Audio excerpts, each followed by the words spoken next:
BBC Sounds. Music, radio, podcasts.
Just are.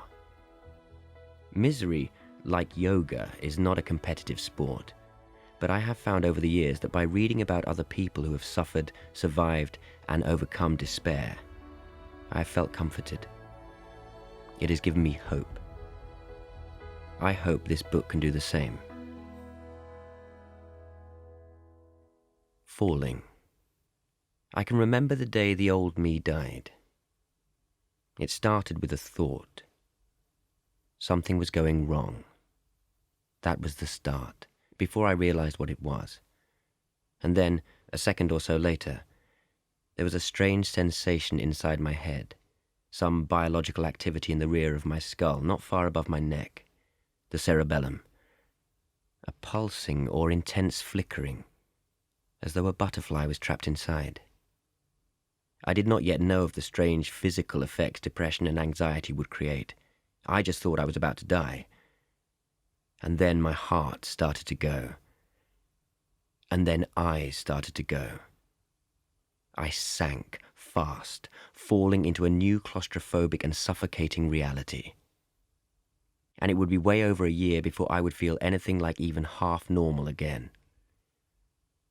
Up until that point, I'd had no real understanding or awareness of depression, except that I knew my mum had suffered from it for a little while after I was born, and that my great-grandmother had ended up killing herself. So I suppose there had been a family history, but it hadn't been a history I'd thought about much. Anyway, I was 24 years old. I was living in Ibiza. It was September. Within a fortnight, I would have to return to London and reality. After 6 years of student life and summer jobs, I'd put off being an adult for as long as I could, and it had loomed like a cloud that was now breaking and raining down on me. The weirdest thing about a mind is that you can have the most intense things going on in there, but no one else can see them. The world shrugs. Your pupils might dilate, you may sound incoherent, your skin might shine with sweat, but there was no way anyone seeing me in that villa could have known what I was feeling. No way they could have appreciated the strange hell I was living through, or why death seemed such a phenomenally good idea. I stayed in bed for 3 days, but I didn't sleep. My girlfriend Andrea came in with water at regular intervals, or fruit, which I could hardly eat. The window was open to let fresh air in, but the room was still and hot. I can remember being stunned that I was still alive. I wanted to be dead. No, that's not quite right. I didn't want to be dead. I just didn't want to be alive. There were infinitely more people who had never been alive. I wanted to be one of those people. That old classic wish, to never have been born, to have been one of the 300 million sperm that hadn't made it. I remembered worrying about my younger sister, Phoebe. She was in Australia. I worried that she, my closest genetic match, would feel like this. I wanted to speak to her, but knew I couldn't. When we were little, at home in Nottinghamshire, we had developed a bedtime communication system of knocking on the wall between our rooms. I now knocked on the mattress, imagining she could hear me all the way through the world. Knock, knock, knock. On the third day, I left the room and I left the villa, and I went outside to kill myself. Why depression is hard to understand. It is invisible. It is the wrong word. The word depression makes me think of a flat tire, something punctured and unmoving. Maybe depression minus anxiety feels like that, but depression laced with terror is not something flat or still. The poet Melissa Broder once tweeted, "What idiot called it depression, and not there are bats living in my chest and they take up a lot of room, P.S. I see a shadow." You can be a depressive and be happy, just as you can be a sober alcoholic. It doesn't always have an obvious cause. It is mysterious, even to those who suffer from it.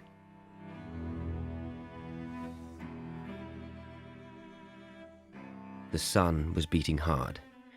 The air smelt of pine and the sea. The sea was right there, just below the cliff, and the cliff edge was only a few steps away. No more than 20. The only plan I had was to take 21 steps in that direction. There was a lizard near my feet, a real lizard. I felt a kind of judgment. Lizards are survivors.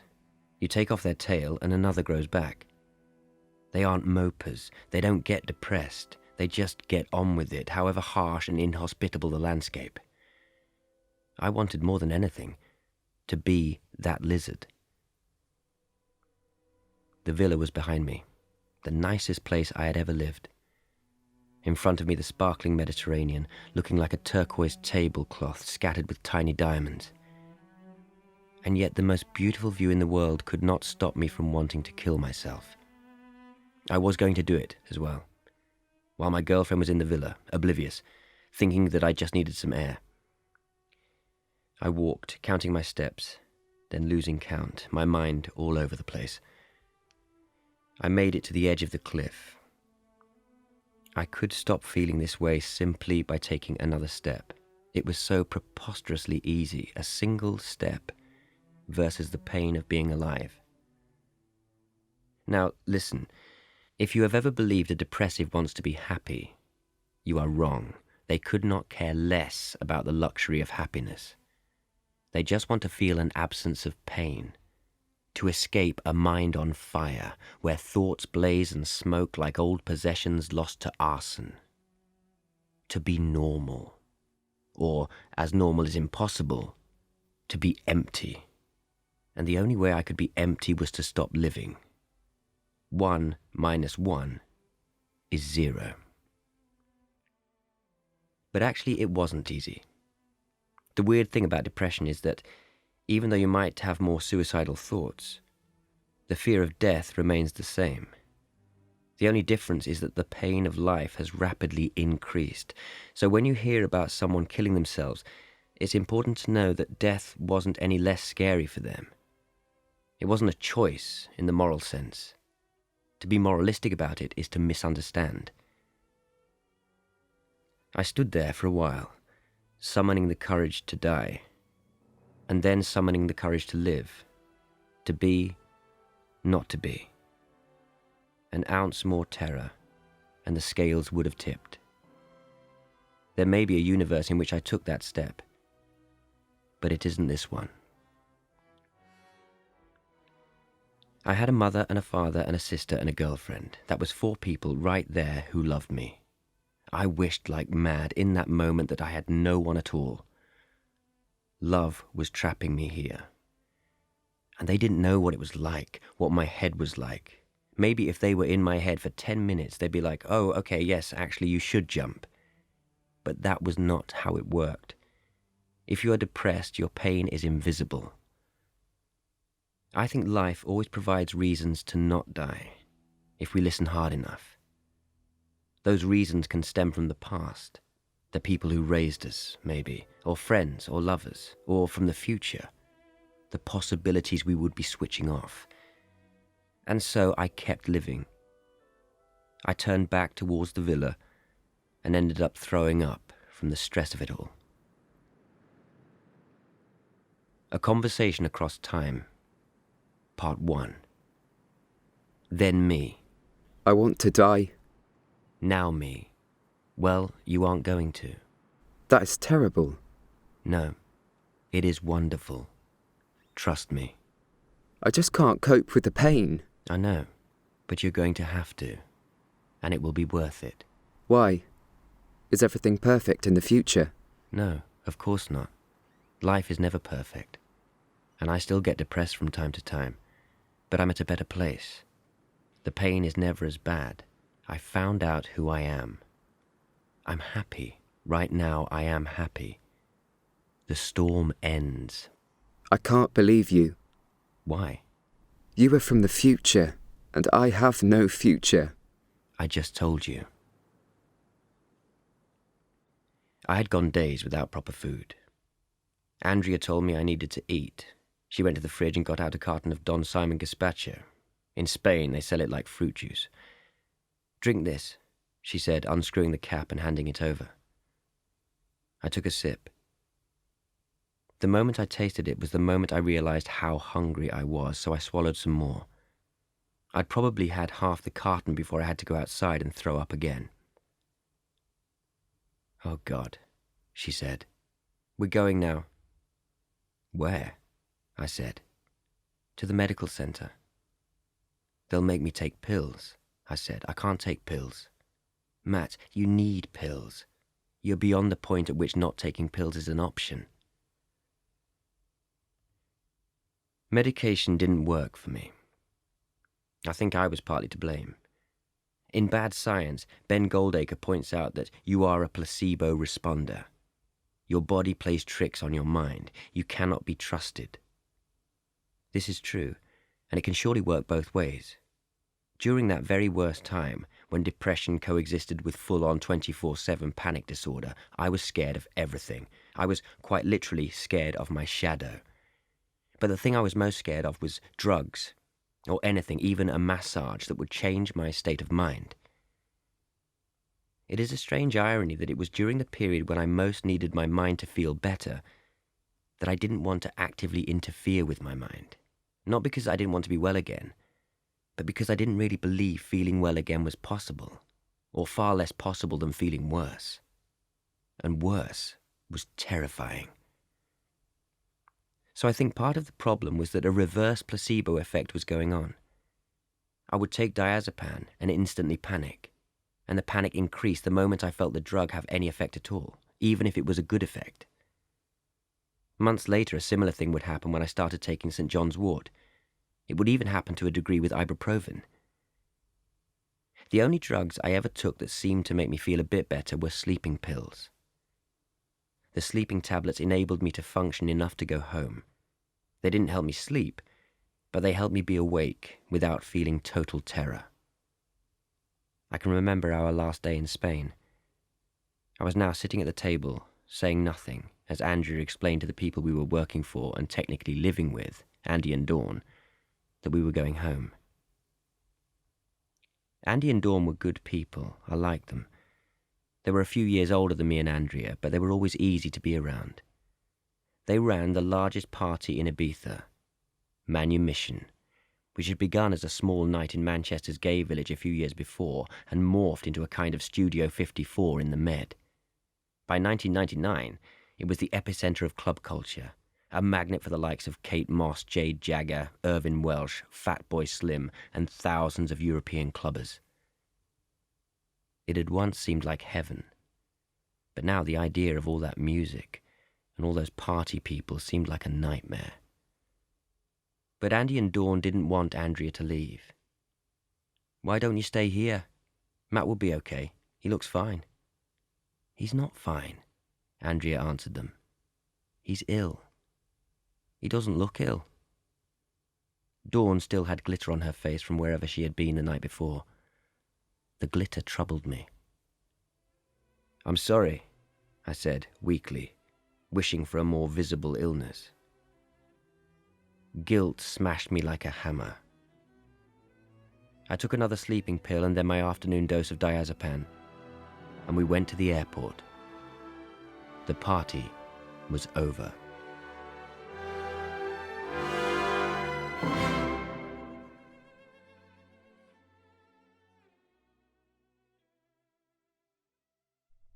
If you're feeling emotionally distressed and would like details of organisations which offer advice and support, go online to bbc.co.uk/action line, or you can call for free at any time to hear recorded information on 0800 066 066. BBC Sounds, music, radio, podcasts. Reasons to Stay Alive by Matt Haig. Read by Carl Prekop. Episode 2.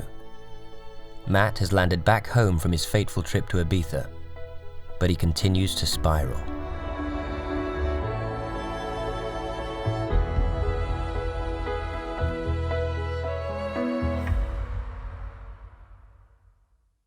My mum and dad were at the airport. They stood there looking tired and happy and worried all at once. We hugged. We drove back. I was better. I had left my demons behind in the Mediterranean, and now I was fine. I was still on sleeping pills and diazepam, but I didn't need them. I just needed home. Yes, I was still a little bit edgy, but I was better. I was better. Mum turned around in the passenger seat and looked at me, and smiled. And the smile had a slightly crumpled quality. Her eyes glazed with tears. I felt it, the weight of Mum, the weight of being a son that had gone wrong, the weight of being loved, the weight of being a hope that hadn't happened in the way it should have. But I was better, a little bit frayed, but that was understandable. I could still be the hope. I could be a lawyer or a brain surgeon or a mountaineer or a theatre director yet. It was early days. It was night outside the window. Newark 24. Newark was where I had grown up and where I was going back to. A market town of 40,000 people. It was a place I had only ever wanted to escape, but now I was going back. I thought of my childhood. I thought of happy and unhappy days at school, and the continual battle for self-esteem. 24. I was 24. The road sign seemed to be a statement from fate. Newark 24. We knew this would happen. All that was missing was my name. I remember we had a meal around the kitchen table. I think it was a fish pie.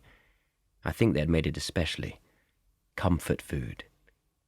It made me feel good. I was sitting around the table eating fish pie. It was 10:30. I went to the downstairs toilet and pulled the light on with a string. The downstairs bathroom was a kind of dark pink. I pissed, I flushed, and I began to notice my mind was changing. There was a kind of clouding, a shifting of psychological light. I was better. I was better. But it only takes a doubt. A drop of ink falls into a clear glass of water and clouds the whole thing. So the moment after I realized I wasn't perfectly well was the moment I realized I was still very ill, indeed. The next day I woke up, and it was there. The depression and anxiety, both together. I felt like I was trapped in a cyclone. Outwardly, to others, I would, over the next few months, look a bit slower than normal, a bit more lethargic. But the experience going on in my mind was always relentlessly and oppressively fast. These were some of the other things I felt. Like my reflection showed another person. A kind of near aching, tingling sensation in my arms, hands, chest, throat, and at the back of my head. An inability to even contemplate the future. Scared of going mad, of being sectioned, of being put in a padded cell in a straitjacket. Hypochondria. separation anxiety, agoraphobia, a continual sense of heavy dread, mental exhaustion, physical exhaustion, like I was useless, the occasional inability to speak, clammy, an increased sexual imagination, fear of death often seems to counterbalance itself with thoughts of sex, a sense of being disconnected, an urge to be someone else, anyone else, loss of appetite, I lost 2 stone in 6 months, like I was breathing too thin air, insomnia, the need to continuously scan for warning signs that I was A, going to die, or B, go mad, finding such warning signs and believing them. At the time, these experiences felt so weird, I thought I was the only person in the history of the world to have ever had them. I'd often involuntarily visualized my mind as a kind of vast and dark machine, like something out of a steampunk graphic novel full of pipes and pedals and hydraulics, emitting sparks and steam and noise. Adding anxiety to depression is a bit like adding cocaine to alcohol. It presses fast forward on the whole experience. If you have depression on its own, your mind sinks into a swamp and loses momentum. But with anxiety in the cocktail, the swamp is still a swamp, but the swamp now has whirlpools in it. The illness that you have isn't the illness of a single body part, something you can think outside of. If you have a bad back, you can say, "My back is killing me," and there'll be a kind of separation between the pain and the self. The pain is something other. It attacks and annoys and even eats away at the self, but it is still not the self. But with depression and anxiety, the pain isn't something you think about, because it is thought. When you are very depressed or anxious, unable to leave the house or the sofa, it can be unbearably hard. Bad days come in degrees. They are not all equally bad, and the really bad ones, though horrible to live through, are useful for later. You store them up, a bank of bad days. The day you had to run out of the supermarket, the day you were so depressed your tongue wouldn't move, the day you made your parents cry, the day you nearly threw yourself off a cliff. So if you are having another bad day, you can say, well, this feels bad, but there have been worse. And even when you can think of no worse day, when the one you are living is the very worst there has ever been, you at least know the bank exists and that you have made a deposit. I was in my parents' bedroom, on my own. Andrea was downstairs, I think. I was standing by the window with my head against the glass. It was one of those times when the depression was there on its own, uncoloured by anxiety. It was October, the saddest of months. My parents' street was a popular route into town, so there were a few people walking along the pavement. Some of those people I knew or recognised from my childhood, which had only officially ended 6 years before, though maybe it hadn't ended at all. When you're at the lowest ebb, you imagine wrongly that no one else in the world has felt so bad. I prayed to be those people, any of them, the 80-year-olds, the 8-year-olds, the women, the men, even their dogs. I craved to exist in their minds. I could not cope with the relentless self-torment any more than I could cope with my hand on a hot stove when I could see buckets of ice all around me. Just the sheer exhaustion of never being able to find mental comfort, of every positive thought reaching a cul-de-sac before it starts. I cried. I had never been one of those males who were scared of tears. I'd been a Cure fan, for God's sake. I'd been emo before it was a term, yet weirdly, depression didn't make me cry that often. I think it was the surreal nature of what I was feeling. The distance. Tears were a kind of language, and I felt all language was far away from me. I was beneath tears. But now they came, and not normal tears either, not the kind that start behind the eyes. No, these came from the deep. They seemed to come from my gut. The dam had burst, and once they came, they couldn't stop. even when my dad walked into the bedroom. He looked at me, and he couldn't understand, even though it was all too familiar. My mum had suffered from postnatal depression. He came over to me and saw my face, and the tears were contagious. His eyes went pink and watery. I couldn't remember the last time I'd seen him cry. He said nothing at first, but hugged me, and I felt loved, and I tried to gather as much of that love as I could. I needed all of it. "I'm sorry," I think I said. "Come on," he said softly. "You can do this. Come on. You can pull yourself together, Matty. You're going to have to." My dad wasn't a tough dad. He was a gentle, caring, intelligent dad, but he still didn't have the magical ability to see inside my head. He was right, of course, and I wouldn't have wanted him to say much else, but he had no idea as to how hard that sounded. To pull myself together. No one did. From the outside, a person sees your physical form, sees that you are a unified mass of atoms and cells, yet inside you feel lost, disintegrated, spread across the universe amid infinite dark space. "I'll try, Dad. I'll try." They were the words he wanted to hear, so I gave him them. And I returned to staring out at those ghosts of my childhood.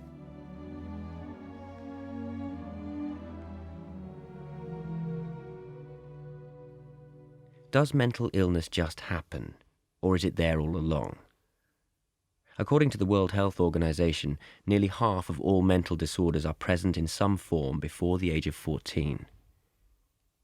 When I became ill at 24, it felt like something terribly new and sudden. I had a pretty normal, ordinary childhood, but I never really felt very normal. Does anyone? I usually felt anxious. A typical memory would be me as a 10-year-old standing on the stairs and asking the babysitter if I could stay with her until my parents came back. I was crying. She was kind, she let me sit with her. I liked her a lot. She smelled of vanilla and wore baggy t-shirts. She was called Jenny the babysitter who lived up the street. "Do you think they'll be home soon?" "Yes," said Jenny patiently. "Of course they will. They're only a mile away. That's not very far, you know." I knew. But I also knew they could have got mugged, or killed, or eaten by dogs. They weren't, of course. Very few Newark-on-Trent residents ended their Saturday night being eaten by dogs. They came home. But all my childhood I carried on this way, always inadvertently teaching myself how to be anxious. In a world where possibility is endless, the possibilities for pain and loss and permanent separation are also endless. So fear breeds imagination, and vice versa, on until there is nothing left to do except go mad. Then something else. I was 13. Me and a friend went over to some girls in our year on the school field. Sat down. One of the girls, one I fancied more than anything, looked at me and then made a disgusted face to her friends. Then she spoke words that I would remember 26 years later when I came to write them down in a book. She said, I don't want that sitting next to me, with his spider legs on his face." She went on to explain as the ground kept refusing to swallow me up what she meant. "The hair growing out of his moles. It looks like spiders." That afternoon I went into the bathroom at home and used my dad's razor to shave the hairs off my moles. I looked at my face and hated it. I picked up my toothbrush and pressed it into my left cheek, right over my largest mole. I clenched my eyes shut and rubbed hard. I brushed and brushed until there was blood dripping into the sink, until my face was throbbing with heat and pain from the friction. That night I couldn't sleep. My left cheek throbbed beneath a giant plaster, but that wasn't the reason. I was thinking of school, of explaining away the plaster. I was thinking of that other universe where I was dead, and where the girl would hear I was dead, and the guilt would make her cry.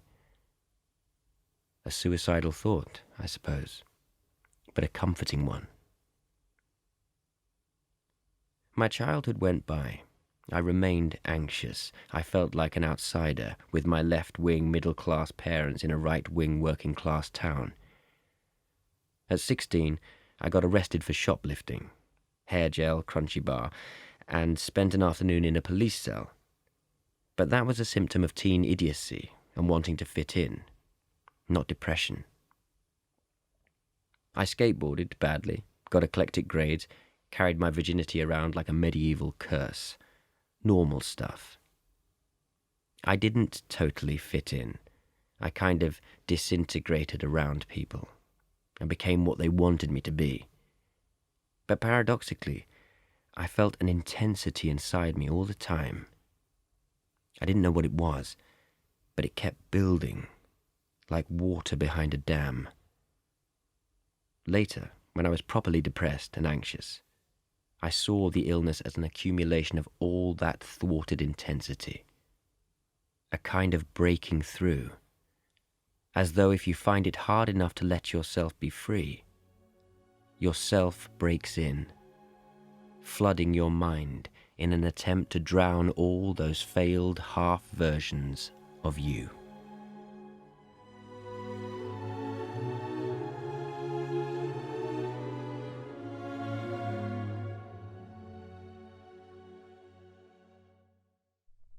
If you're feeling emotionally distressed and would like details of organisations which offer advice and support, go online to bbc.co.uk/action line, or you can call for free at any time to hear recorded information on 0800 066 066.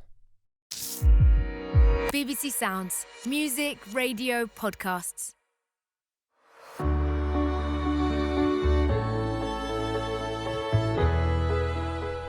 Reasons to Stay Alive by Matt Haig. Read by Carl Prekop. Episode 3. Back at his parents' house, Matt still can't escape his depressive demons, but neither can he escape love.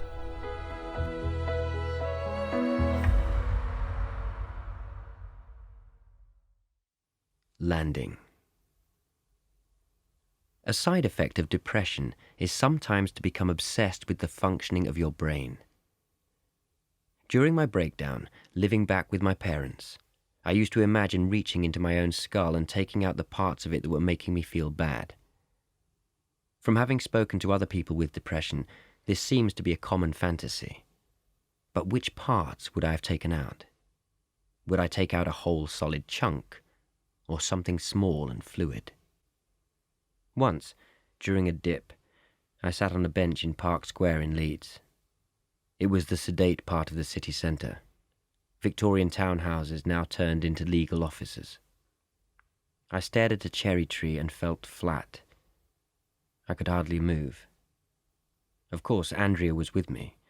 I didn't tell her how bad I was feeling.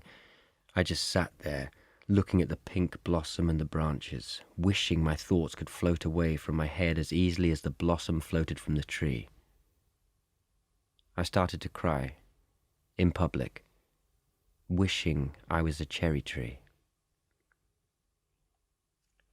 The more you research the science of depression, the more you realize it is still more characterized by what we don't know than what we do. It is 90% mystery. A lot of the research into the scientific causes of depression has focused on chemicals such as dopamine, and more often serotonin. Serotonin is a neurotransmitter. That is a type of chemical that sends signals from one area of the brain to the other. The theory goes that an imbalance in serotonin levels, caused by low brain cell production of serotonin, equates to depression. So it is no surprise that some of the most common antidepressants from Prozac down are SSRIs, the selective serotonin reuptake inhibitors, which raise the serotonin levels in your brain. However, the serotonin theory of depression looks a bit wobbly. The problem has been highlighted by the emergence of antidepressants that have no effect on serotonin, and some that do the exact opposite of an SSRI, namely selective serotonin reuptake enhancers, such as tianepatine, which have been shown to be as effective at treating depression.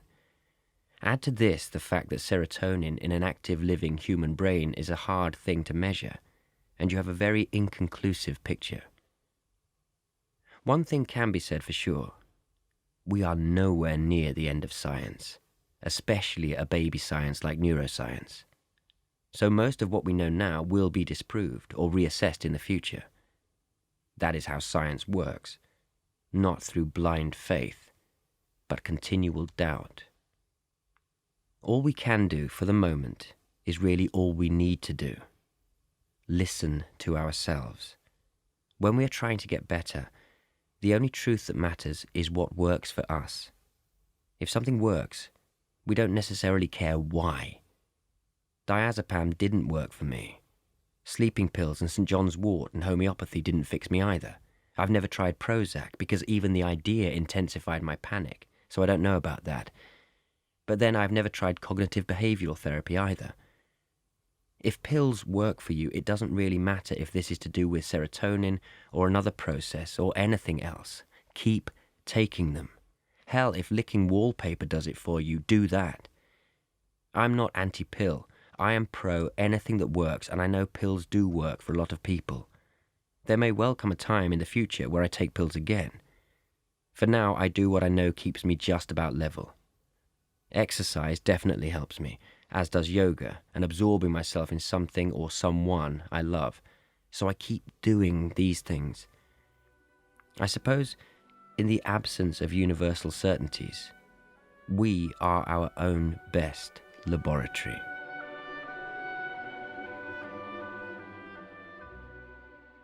The brain is the body. We tend to see the brain and the body as separate things. While in previous epochs, the heart was at the center of our being, or at least on an equal footing with the mind, now we have this strange separation where the mind is operating the rest of us, like a man inside a JCB digger. The whole idea of mental health as something separate to physical health can be misleading. So much of what you feel with anxiety and depression happens elsewhere.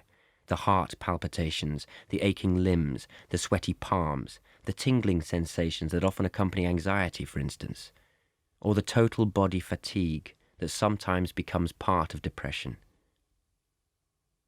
During those breakdown months, as I'd later call them, there was a lot of empty time to stare worry in the face.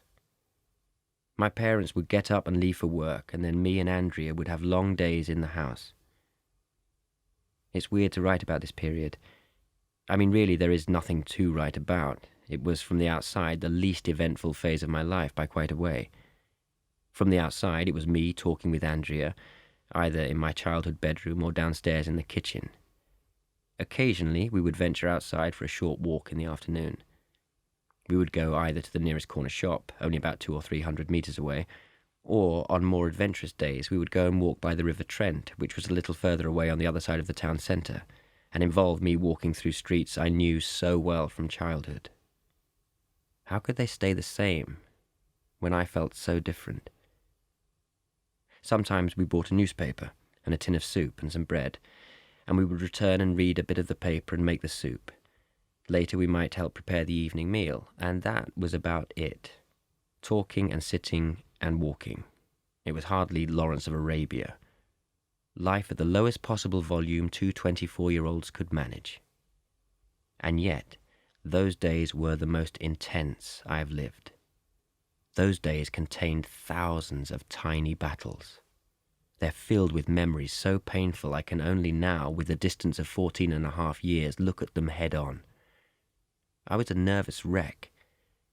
People say, take it one day at a time. But I used to think to myself, that is right for them to say. Days were mountains. A week was a trek across the Himalayas. You see, people say that time is relative. But it really bloody is. The only real thing I wished for, beyond feeling better, was for time to move quicker.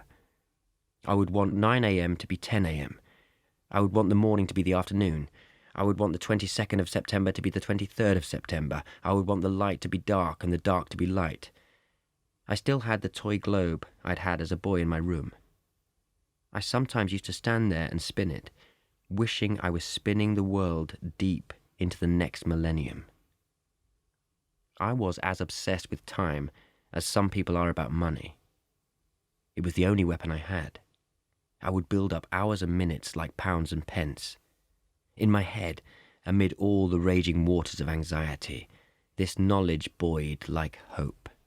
It is October 3rd, 22 days since it happened. The longer that time went on, and I was still A, alive, and B, not mistaking anyone for a hat, the more I felt like there was a chance I could get through this. But it didn't always work like that. I stacked the days up like Jenga blocks, imagining I was making progress. And then, crash. Along would come a 5-hour panic attack, or a day of total apocalyptic darkness, and those Jenga days would topple back down again.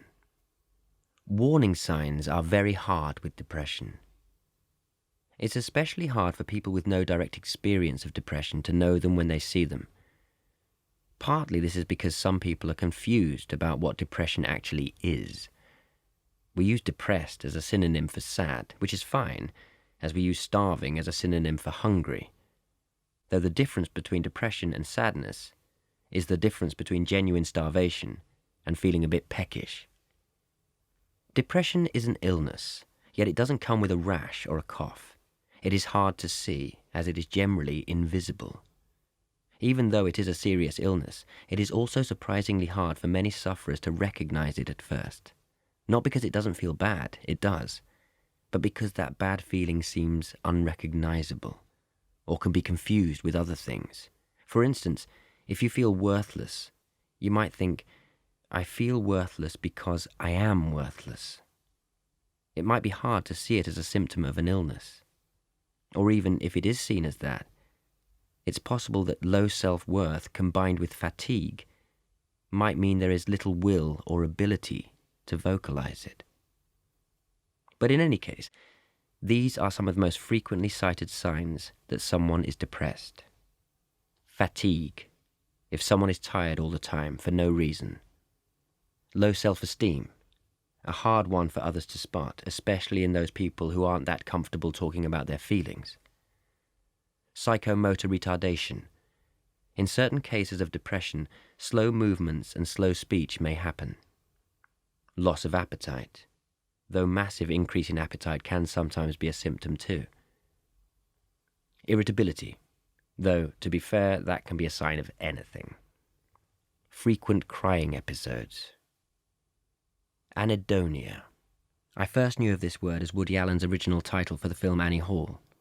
It means the inability to experience pleasure in anything, even the pleasurable things like sunsets and nice food and watching dubious Chevy Chase comedies from the 80s. Sudden introversion.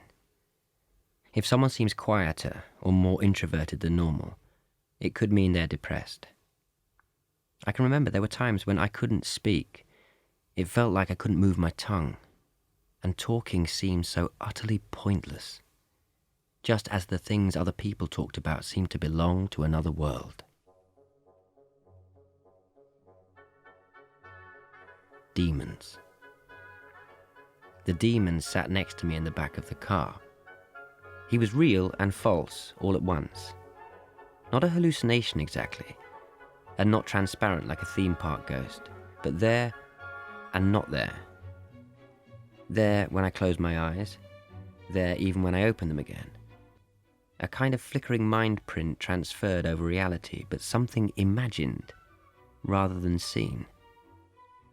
He was short, about 3 foot, impish and grey, like a gargoyle on a cathedral. And he was looking up at me, smiling. And then he got up on the seat and started licking my face. He had a long, dry tongue, and he kept on, lick, lick, lick.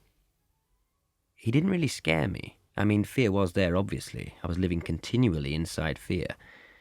But the demon didn't send me deeper into terror. If anything, he was a comfort. The licks were caring licks, as if I was one big wound and he was trying to make me better. The car was heading to the Nottingham Theatre Royal. We were off to see Swan Lake. It was the production where all the swans were male. My mother was talking. Andrea was in the front passenger seat, listening with polite patience to my mother. I can't remember what she was saying, but I can remember she was talking because I kept on thinking, This is weird. Mum is talking about Matthew Bourne, and there is a happy demon on the back seat licking my face. the licking got a bit more annoying. I tried to switch the demon off, or the idea of the demon, but of course that made it worse. Lick, lick, lick. I couldn't really feel the tongue on my skin, but the idea of the demon licking my face was real enough for my brain to tingle, as if I was being tickled. The demon laughed. We went into the theatre. Swans danced. I felt my heart speed up. The dark, the confinement, my mother holding my hand, it was all too much. This was it. Everything was over. Except, of course, it wasn't. I stayed in my seat. Anxiety and depression, that most common mental health cocktail, fused together in weird ways. I would often close my eyes and see strange things. But now I feel like sometimes those things were only there because one of the things I was scared of was going mad. And if you are mad, then seeing things that aren't there is probably a symptom. If you are scared when there is nothing to be scared of, eventually your brain has to give you things. And so that classic expression, the only thing to fear is fear itself, becomes a kind of meaningless taunt, because fear is enough. It is a monster, in fact. And of course, monsters are real, Stephen King said, and ghosts are real too. They live inside us, and sometimes they win. It was dark. The house was silent, so we tried to be too. I love you. She whispered. I love you. I whispered back. We kissed. I felt demons watching us, gathering around us as we kissed and held each other. And slowly, in my mind, the demons retreated for a while.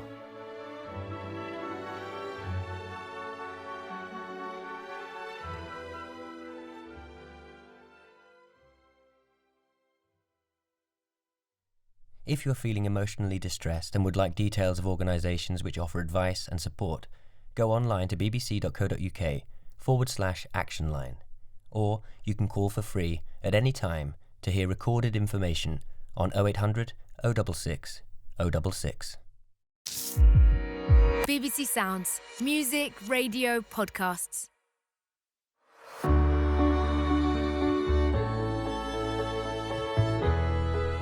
Reasons to Stay Alive by Matt Haig. Read by Carl Prekop. Episode 4. A seemingly simple trip to the shop leads to a vivid panic attack for Matt, but there are reasons to carry on living.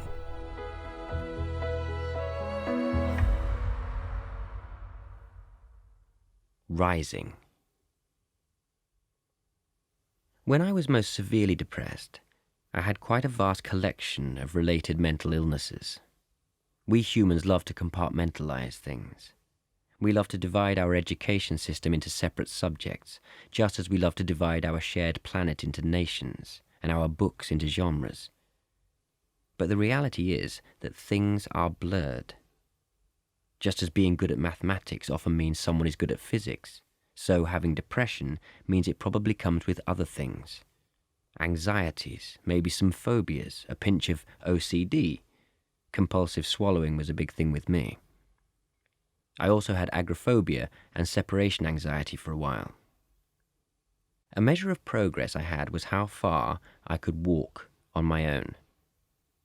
If I was outside and I wasn't with Andrea or one of my parents, I wasn't able to cope.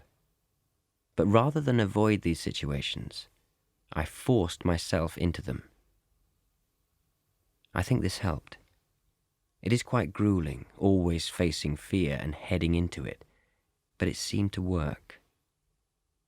On the days when I was feeling very brave, I would say something impossibly heroic, like I'm going to the shop to get some milk and Marmite. And Andrea would look at me and say, On your own? Yes, on my own. I'll be fine. and so I would hurriedly put on my coat and grab some money and leave the house as quickly as I could, trying to outpace the panic. And by the time I reached the end of Wellington Road, my parents' street, it would be there. The darkness, whispering at me. And I would turn the corner onto Sleaford Road, orange brick terraces with net curtains, and I would feel a deep level of insecurity, like I was in a shuttle that was leaving the Earth's orbit. It wasn't simply a walk to the shop. It was Apollo 13. It's okay, I whispered to myself. The weirdness, that feeling of being outside alone, it was as unnatural as being a roof without walls. I would see the shop up ahead, the letters, Londis, still looking small and far away. So much sadness and fear to walk through.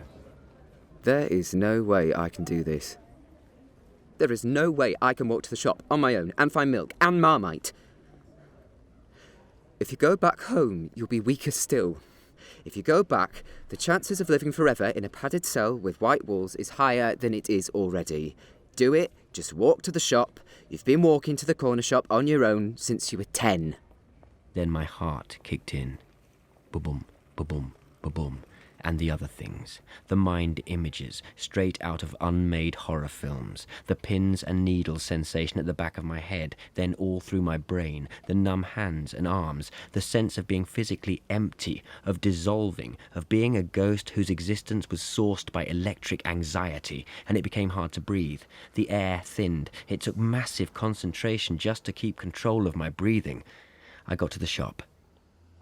Shops, by the way, were the places I would panic in most, with or without Andrea. Was it the lighting? Was it the geometric layout of the aisles? Was it that the point of brands was to scream for attention, and when you were deeply in tune with your surroundings, maybe those screams got to you? A kind of death by Unilever.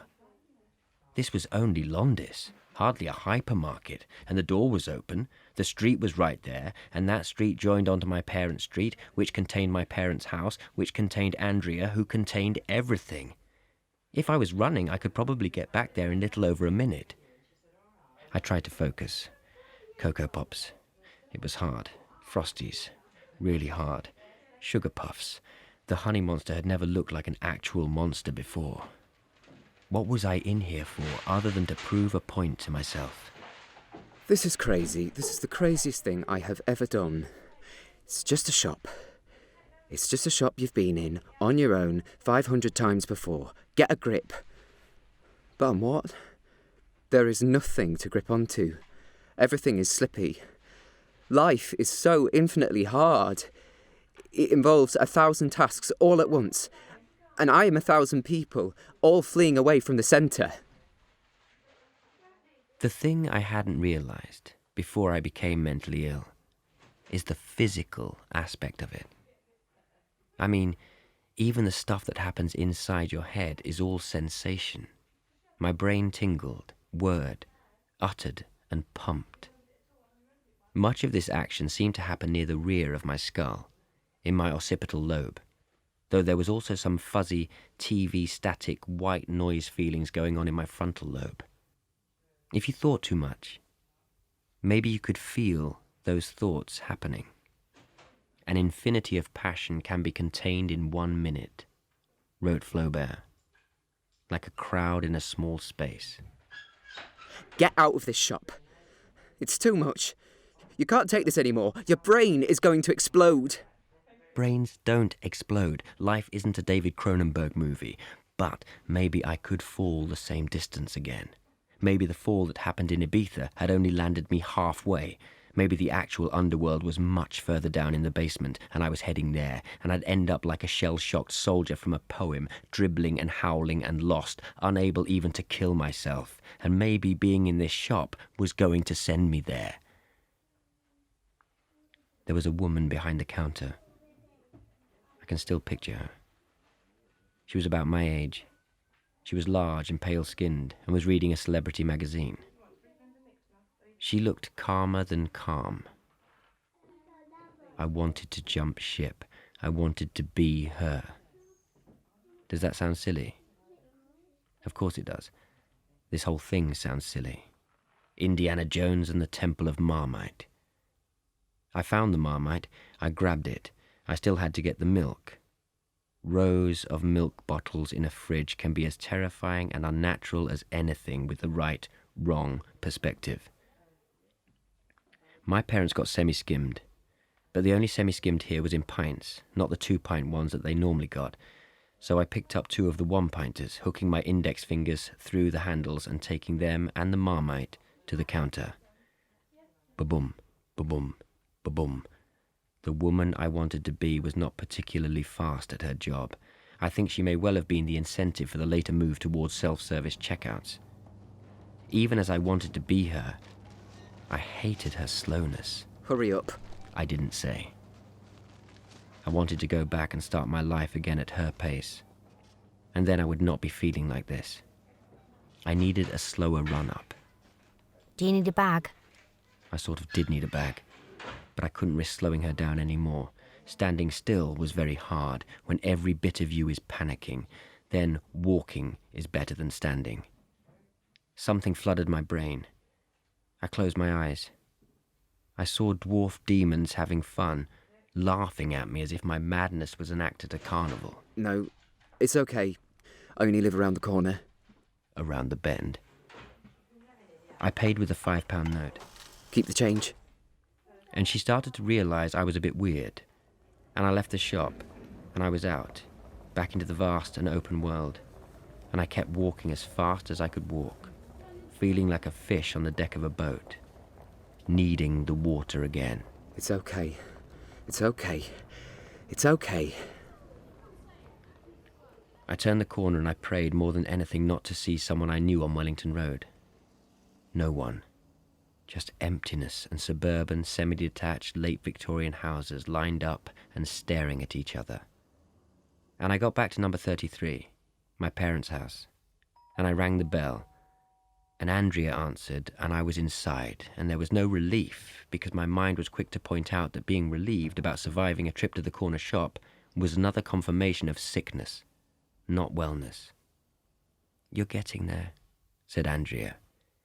"Yeah," I said, and tried so hard to believe it. "We're going to get you better." It's not easy being there for a depressive. A Conversation Across Time, Part 2.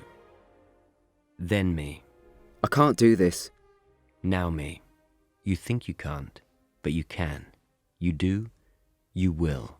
This pain, though. You must have forgotten what it was like.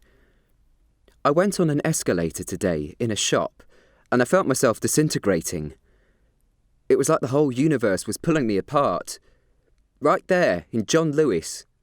I probably have forgotten, a little bit, but listen. Look, I'm here. I'm here now. And I made it. We made it. You just have to hold on. I so want to believe that you exist. That I don't kill you off. You didn't. You don't. You won't. Why would I stay alive? Wouldn't it be better to feel nothing than to feel such pain? Isn't 0 worth more than -1,000? Listen, just listen. Just get this through your head, okay? You make it. And on the other side of this, there is life. L-I-F-E. Understand? And there will be stuff you enjoy. And just stop worrying about worrying. Just worry. You can't help that, but don't meta-worry. You look old. You have crow's feet. Are you starting to lose your hair? Yes, but remember, we've always worried about this stuff. Can you remember that holiday to the Dordogne when we were 10? We leaned forward into the mirror and started to worry about the lines in our forehead. We were worrying about the visible effects of aging back then. Are you still scared of dying? Yes. I need a reason to stay alive. I need something strong that will keep me here. Okay. Okay, give me a minute. Reasons to stay alive. 1. You are on another planet. No one understands what you're going through, but actually they do.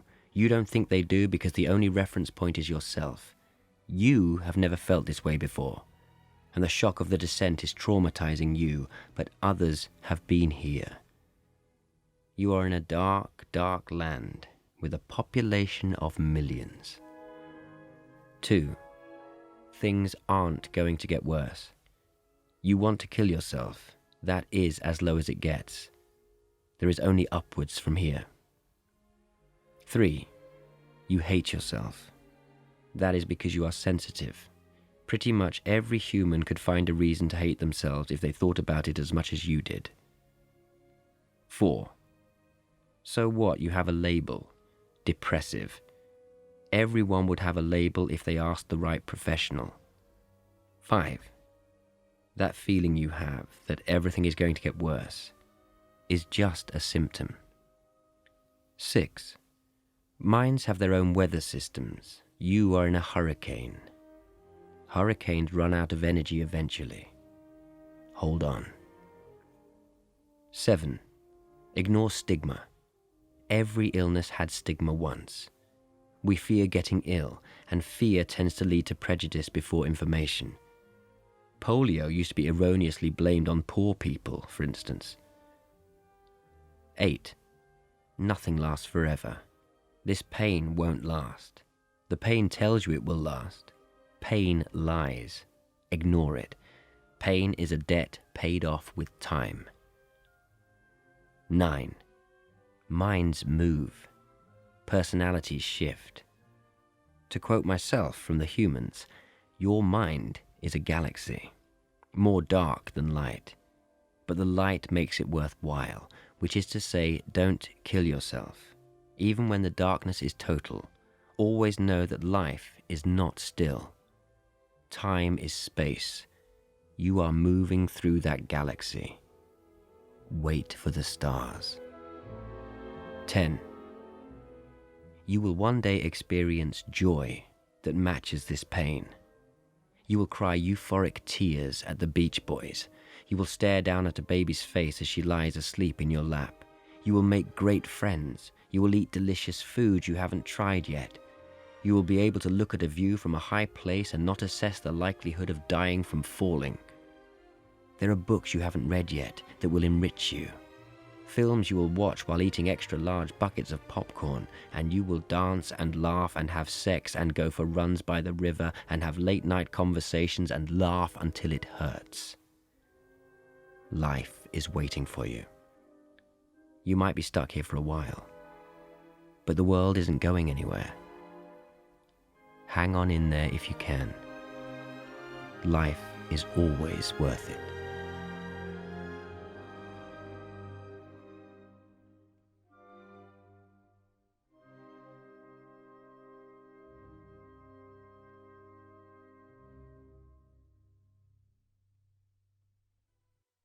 If you're feeling emotionally distressed and would like details of organisations which offer advice and support, go online to bbc.co.uk/actionline, or you can call for free at any time to hear recorded information on 0800 066 066. BBC Sounds. Music, radio, podcasts. Reasons to Stay Alive by Matt Haig. Read by Carl Prekop. Episode 5. An inconsequential moment offers an unremarkable glimmer of hope for Matt. A stuttering journey towards recovery begins.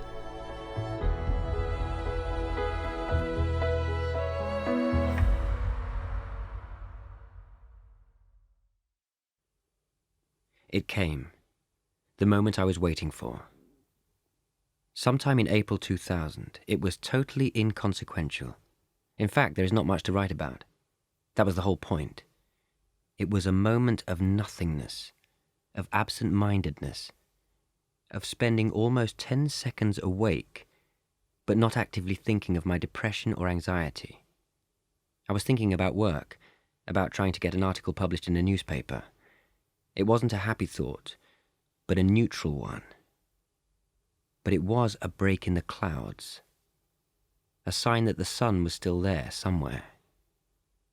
It was over not much after it began, but when those clouds came back, there was hope. There would be a time when those painless seconds would become minutes and hours, and maybe even days. It's hard to explain depression to people who haven't suffered from it. It is like explaining life on Earth to an alien. The reference points just aren't there. You have to resort to metaphors. You are trapped in a tunnel. You are at the bottom of the ocean. You are on fire. The main thing is the intensity of it. It does not fit within the normal spectrum of emotions.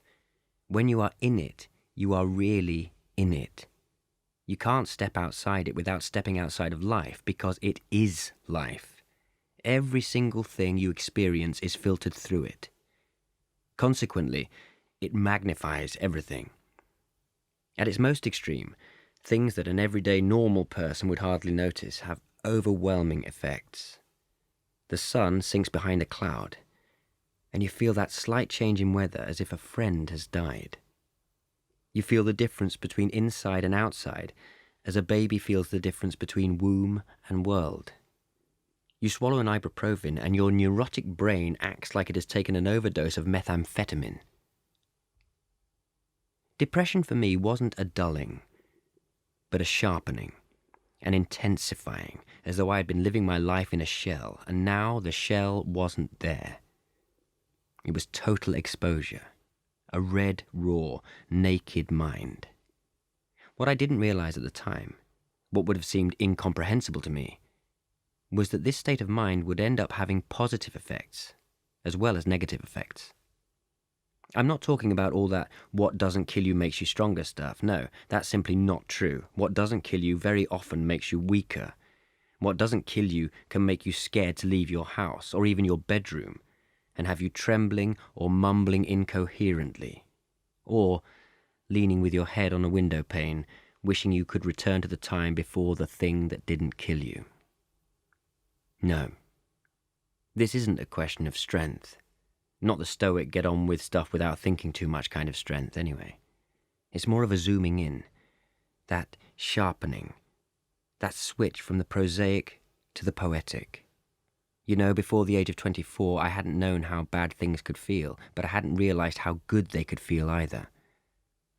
That shell might be protecting you, but it's also stopping you feeling the full force of that good stuff. Depression might be a hell of a price to pay for waking up to life, and while it is on top of you, it is one that could never seem worth paying. But it is quite therapeutic to know that pleasure doesn't just help compensate for pain. It can actually grow out of it. We spent 3 long months at my parents' house, then spent the rest of that winter in a cheap flat in a student area of Leeds, while Andrea did freelance PR work, and I tried not to go mad. But from, I suppose, April 2000, that good stuff started to become available. The bad stuff was still there. The good stuff probably amounted to about 0.0001% of that April. The good stuff was just warm sunshine on my face as Andrea and I walked from our flat in the suburbs to the city centre. It lasted as long as the sunshine was there, and then it disappeared. But from that point on, I knew it could be accessed. I knew life was available to me again. And so in May, 0.0001% became about 0.1%. I was rising. Then, at the start of June, we moved to a flat in the city centre. Light was everything. Sunshine, windows with the blinds open, pages with short chapters and lots of white space. Light was everything. But so increasingly were books.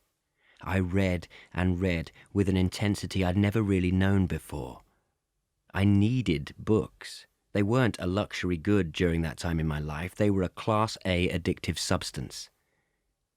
There is this idea that you either read to escape or you read to find yourself. I don't really see the difference. We find ourselves through the process of escaping. It is not where we are, but where we want to go and all that. Is there no way out of the mind? Sylvia Plath famously asked. I had been interested in this question ever since I'd come across it as a teenager in a book of quotations. If there is a way out, a way that isn't death itself, then the exit route is through words.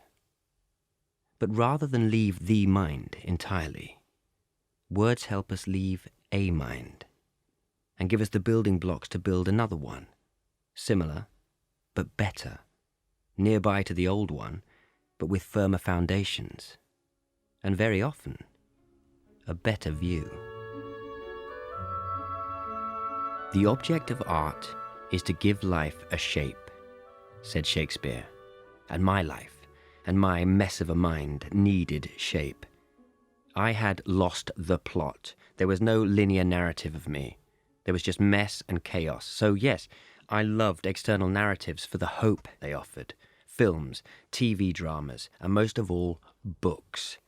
They were, in and of themselves, reasons to stay alive. Every book written is the product of a human mind in a particular state.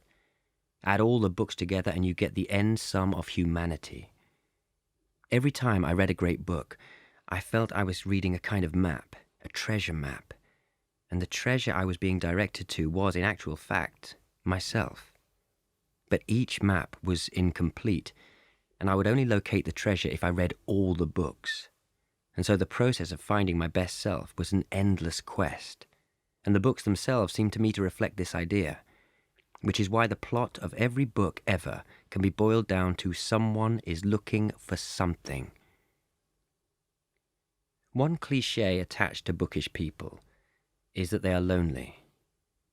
But for me, books were my way out of being lonely. If you're the type of person who thinks too much about stuff, then there is nothing lonelier in the world than being surrounded by a load of people on a different wavelength. In my deepest state of depression, I had felt stuck. I felt trapped in quicksand. Books were about movement. They were about quests and journeys, beginnings and middles and ends, even if not in that order. They were about new chapters and leaving old ones behind. And because it was only a few months before that I had lost the point of words and stories and even language, I was determined never to feel like that again. I fed and I fed and I fed.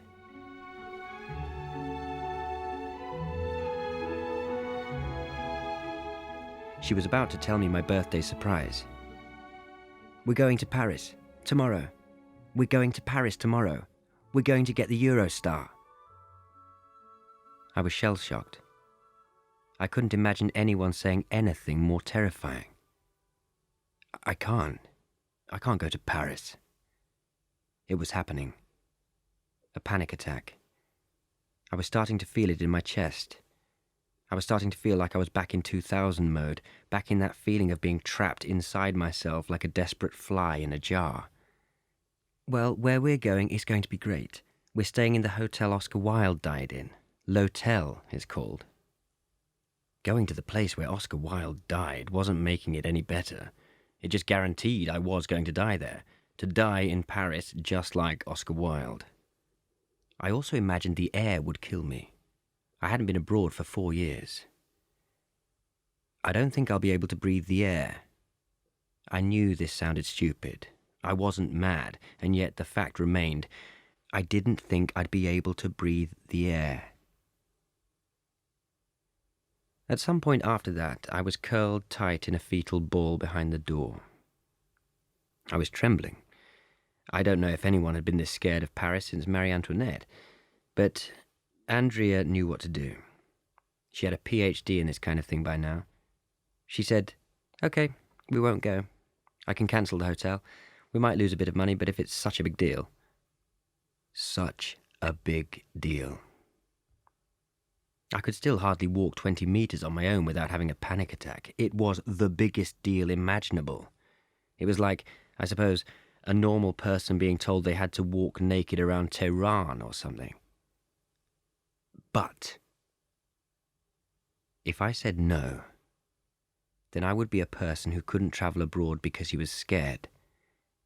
And that would make me like a mad person, and my biggest fear, bigger even than death, was of being totally mad.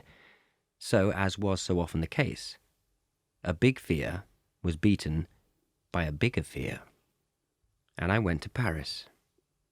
The Channel Tunnel held together, and the sea didn't fall on our heads. The air in Paris worked okay with my lungs, though I could hardly speak in the taxi. The journey from Gare du Nord to the hotel was intense.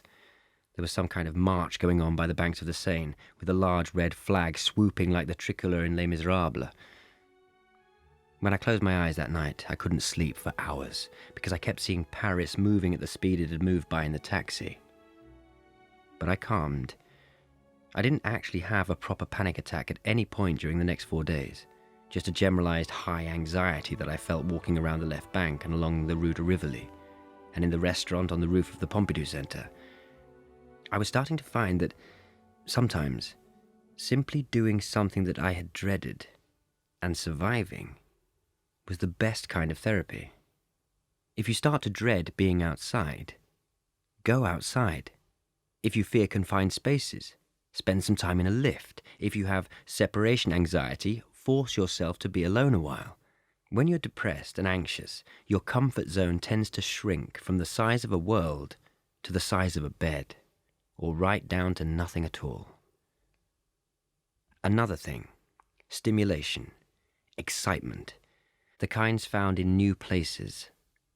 Sometimes this can be terrifying, but it can also be liberating. In a familiar place, your mind focuses solely on itself. There is nothing new it needs to notice about your bedroom, no potential external threats, just internal ones. By forcing yourself into a new physical space, preferably in a different country, you end up inevitably focusing a bit more on the world outside your head. Well, that's how it worked for me, those few days in Paris. Travel makes one modest, said Gustave Flaubert. You see what a tiny place you occupy in the world. Such perspective can be strangely liberating, especially when you have an illness that may, on the one hand, lower self-esteem, but on the other, intensifies the trivial. I can remember during a short depressive episode watching Martin Scorsese's Howard Hughes biopic, The Aviator. There is a point in it where Katharine Hepburn, played rather brilliantly by Cate Blanchett, turns to Hughes, Leonardo DiCaprio, and says, "There's too much Howard Hughes in Howard Hughes." It was this intensity of self that, in the film version of his life at least, was shown to contribute to the obsessive-compulsive disorder that would eventually imprison Hughes in a hotel room in Las Vegas. Andrea told me after that film that there was too much Matt Haig in Matt Haig. She was kind of joking, but also kind of onto something. So for me, anything that lessens that extreme sense of self, that makes me feel me, but at a lower volume, is very welcome. And ever since that Paris trip, travel has been one of those things.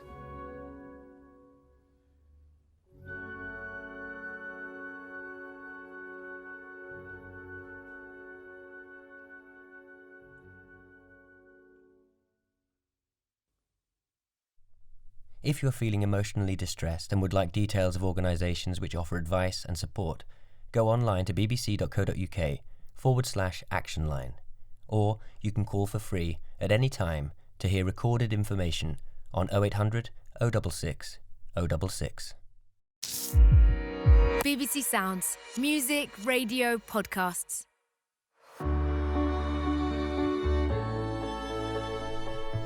Reasons to Stay Alive by Matt Haig. Read by Carl Prekop. Episode 6.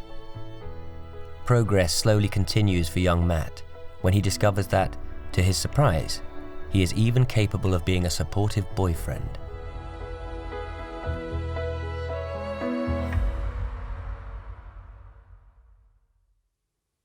It was 2002. I was at that point in my recovery where I was continually feeling well, but only in contrast to the much worse stuff that had gone before. Really, I was still a walking mass of anxiety, too phobic to take medicine of any kind, and convinced my tongue was expanding every time I consumed prawns or peanut butter. I also needed to be near Andrea. If I was near Andrea, I was infinitely calmer than when I wasn't. In 2002, Andrea's mother was diagnosed with ovarian cancer. We went and stayed with her parents in County Durham, while Frida underwent chemotherapy. Andrea, who had spent the last 3 years fixing a depressive boyfriend, now had a mother with cancer. This was my turn to be the strong one. When she first found out her mum was ill, she sat on the edge of the bed and cried like I had never seen her cry. I put my arm around her and felt that sudden shrinking of language you feel when something terrible happens. Fortunately, Andrea was on hand to help. "Just say it's going to be okay," she said. "It's going to be okay." 2 months later, I was alone in the house of my future in-laws, pleading with Andrea to go with them to the hospital. "I've got to take Mum to hospital," she had said. "Okay, I'll come with you. They want someone to wait and let David in." David was Andrea's brother, travelling up from London. "I can come with you." "Matt, please." "I can't do this. Separation anxiety. I'll have a panic attack." "Matt, I'm asking you. My mum's ill. I don't want to stress her out. You're being selfish." "Shit, I'm sorry, but you don't understand. You can do this." "I won't make it. Can't you just tell your mum and dad I've got to come too?" "Okay, all right, okay. I will." But then it happened. A switch flicked. No. No what? "I'll do it. I'll stay. I'll stay in the house." "Really?" "Yeah." "I'll leave the number for the hospital." "It's okay," I said, stupidly imagining these could be my last ever words to her. "I could find it." "I'll leave it anyway." "Thank you, it's okay. You better go." While waiting for them to come home with Andrea from the hospital, I paced from room to room.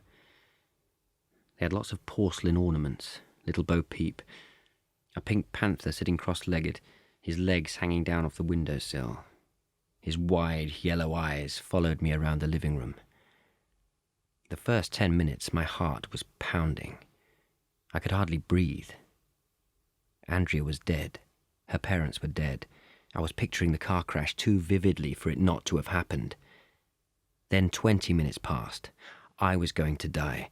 There was a pain in my chest. Maybe it was lung cancer. I was only 27, but I had smoked a lot. At 30 minutes, a neighbour came around to see how Frida was. At 40 minutes, the adrenaline was starting to settle. I had been 40 minutes on my own, and I was still alive. By 50 minutes, I actually wanted them to be gone over an hour so that I could feel even stronger. 50 minutes. 3 years of separation anxiety cured in less than an hour.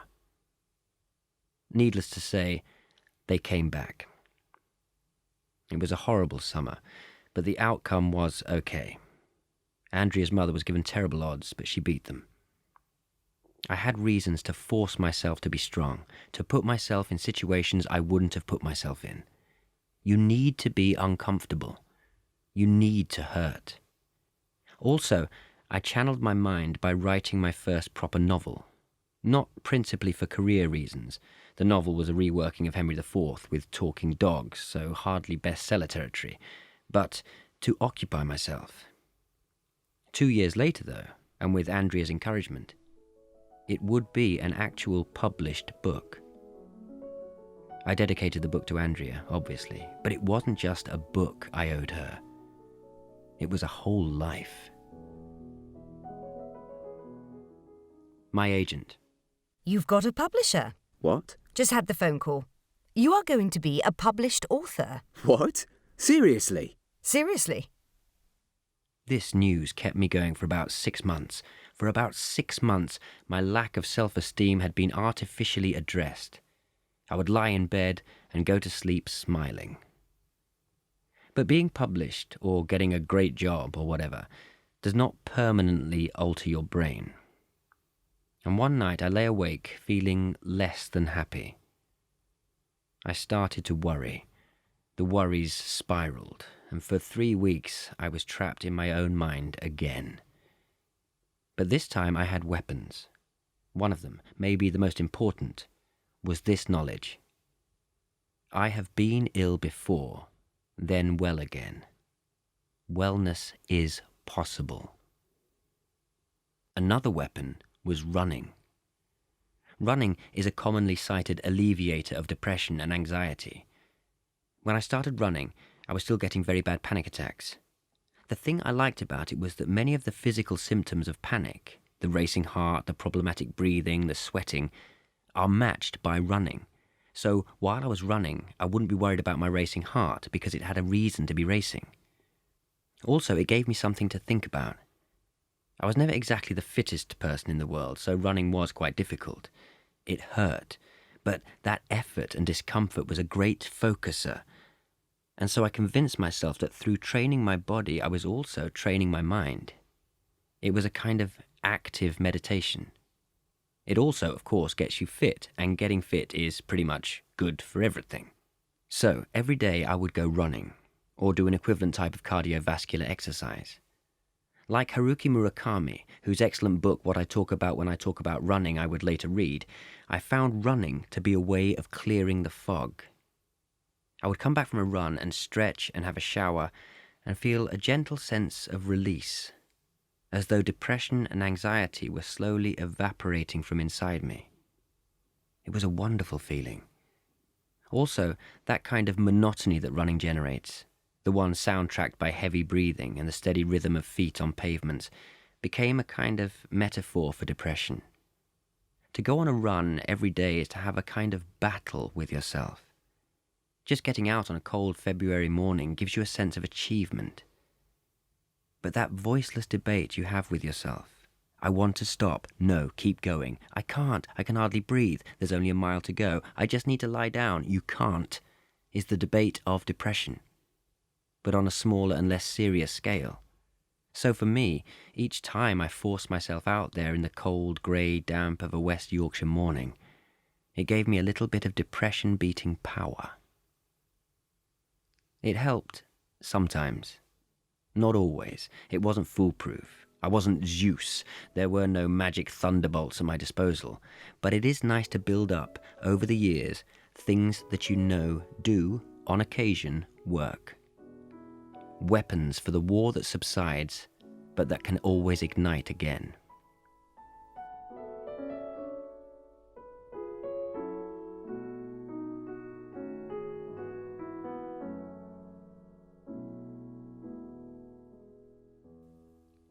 Abraham Lincoln, when he was 32, declared, "I am now the most miserable man living." He had, by that age, experienced 2 massive depressive breakdowns. "Whether I shall ever be better, I cannot tell. I awfully forebode I shall not. To remain as I am is impossible. I must die or be better." Yet, of course, while Lincoln openly declared he had no fear of suicide, he did not kill himself. He chose to live. He was evidently a serious person, one of the great serious people of history. He fought mental wars and physical ones. Maybe his knowledge of suffering led to the kind of empathy he showed when seeking to change the law on slavery. "Wherever I hear anyone arguing for slavery, I feel a strong impulse to see it tried on him personally," he said. Lincoln is not the only famous leader to have battled depression. Winston Churchill lived with the black dog for much of his life too. Sometimes the links between depression, anxiety, and productivity are undeniable. Think of Edvard Munch's omnipresent painting The Scream, for instance. Not only is this a most accurate visual depiction of what a panic attack feels like, but it was also, according to the artist himself, directly inspired by a moment of existential terror. But even without the smoking gun of a specific depressive episode inspiring a specific work of genius, it is impossible to ignore the sheer number of greats who have battled depression. Even without focusing on the Plaths and Hemingways and Woolfs who actually killed themselves, the list of known depressives is staggering. And many times there is a link between the illness and the work they produce. People often use the word despite in the context of mental illness. So-and-so did such and such despite having depression, anxiety, OCD, agoraphobia, whatever. But sometimes that despite should be a because. For instance, I write because of depression. I was not a writer before. The intensity needed to explore things with relentless curiosity and energy simply wasn't there. Fear makes us curious. Sadness makes us philosophize. To be or not to be is a daily question for many depressives. Going back to Abraham Lincoln, the key thing to note is that the president always suffered with depression. He never fully overcame it, but he lived alongside it and achieved great things. So, even if depression is not totally overcome, we can learn to use what the poet Byron called a fearful gift. We don't have to use it to rule a nation like Churchill or Lincoln. We don't even have to use it to paint a really good picture. We can just use it in life. For instance, I find that being grimly aware of mortality can make me steadfastly determined to enjoy life where life can be enjoyed. It makes me value precious moments with my children and with the woman I love. It adds intensity in bad ways, but also good ways. Art and political vigor are just one spillover of that intensity, but it can manifest itself in a million other ways, most of which won't make you famous, but many of which will, in the long term, add as well as take away. A Conversation Across Time, Part 3. Then me. It's terrifying. Now me. What is? Life, my mind, the weight of it. Shh, stop that. You're just a bit trapped inside a moment. The moment will change. Andrea will leave me. No, she won't. She'll marry you. As if anyone would tie themselves to a useless freak like me. Would they? Yes. And look, you're making progress. You go to the shop now and you don't have a panic attack. You don't feel that weight on you all the time. I do. No. There was that time last week when you were out in the sunshine walking through the park, and you felt a lightness. A moment you weren't really thinking. Actually, yes. Yes, that's true. I had another this morning. I was lying in bed just wondering if we had any cereal left. That was it. It was just a normal thing, and it lasted over a minute. Just lying there, thinking about breakfast. See? So you know things aren't always going to be the same. I mean, things today weren't always the same. But it's still so intense. And it always will be. You will always be quite intense, and the depression might always be there, waiting for the next fall. But there is so much life waiting for you. The one thing depression has told you is that a day can be a long and intense stretch of time. Oh, God, yes. Well then, don't worry about the passing of time.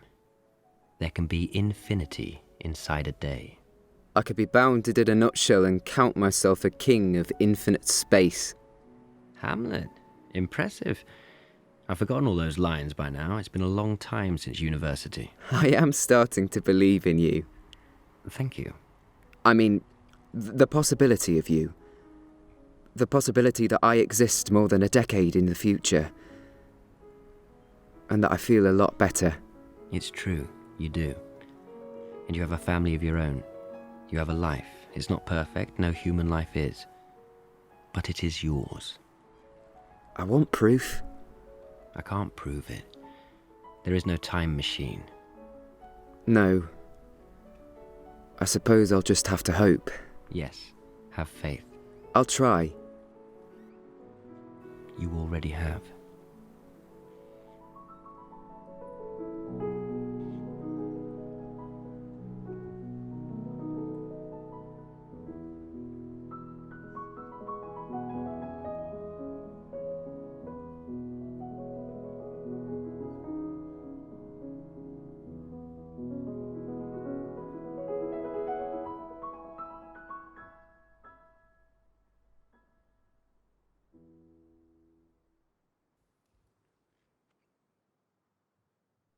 If you're feeling emotionally distressed and would like details of organisations which offer advice and support, go online to bbc.co.uk/action line, or you can call for free at any time to to hear recorded information on 0800 066 066.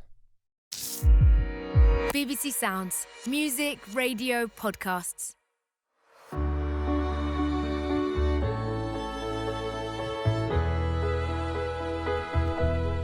Reasons to Stay Alive by Matt Haig.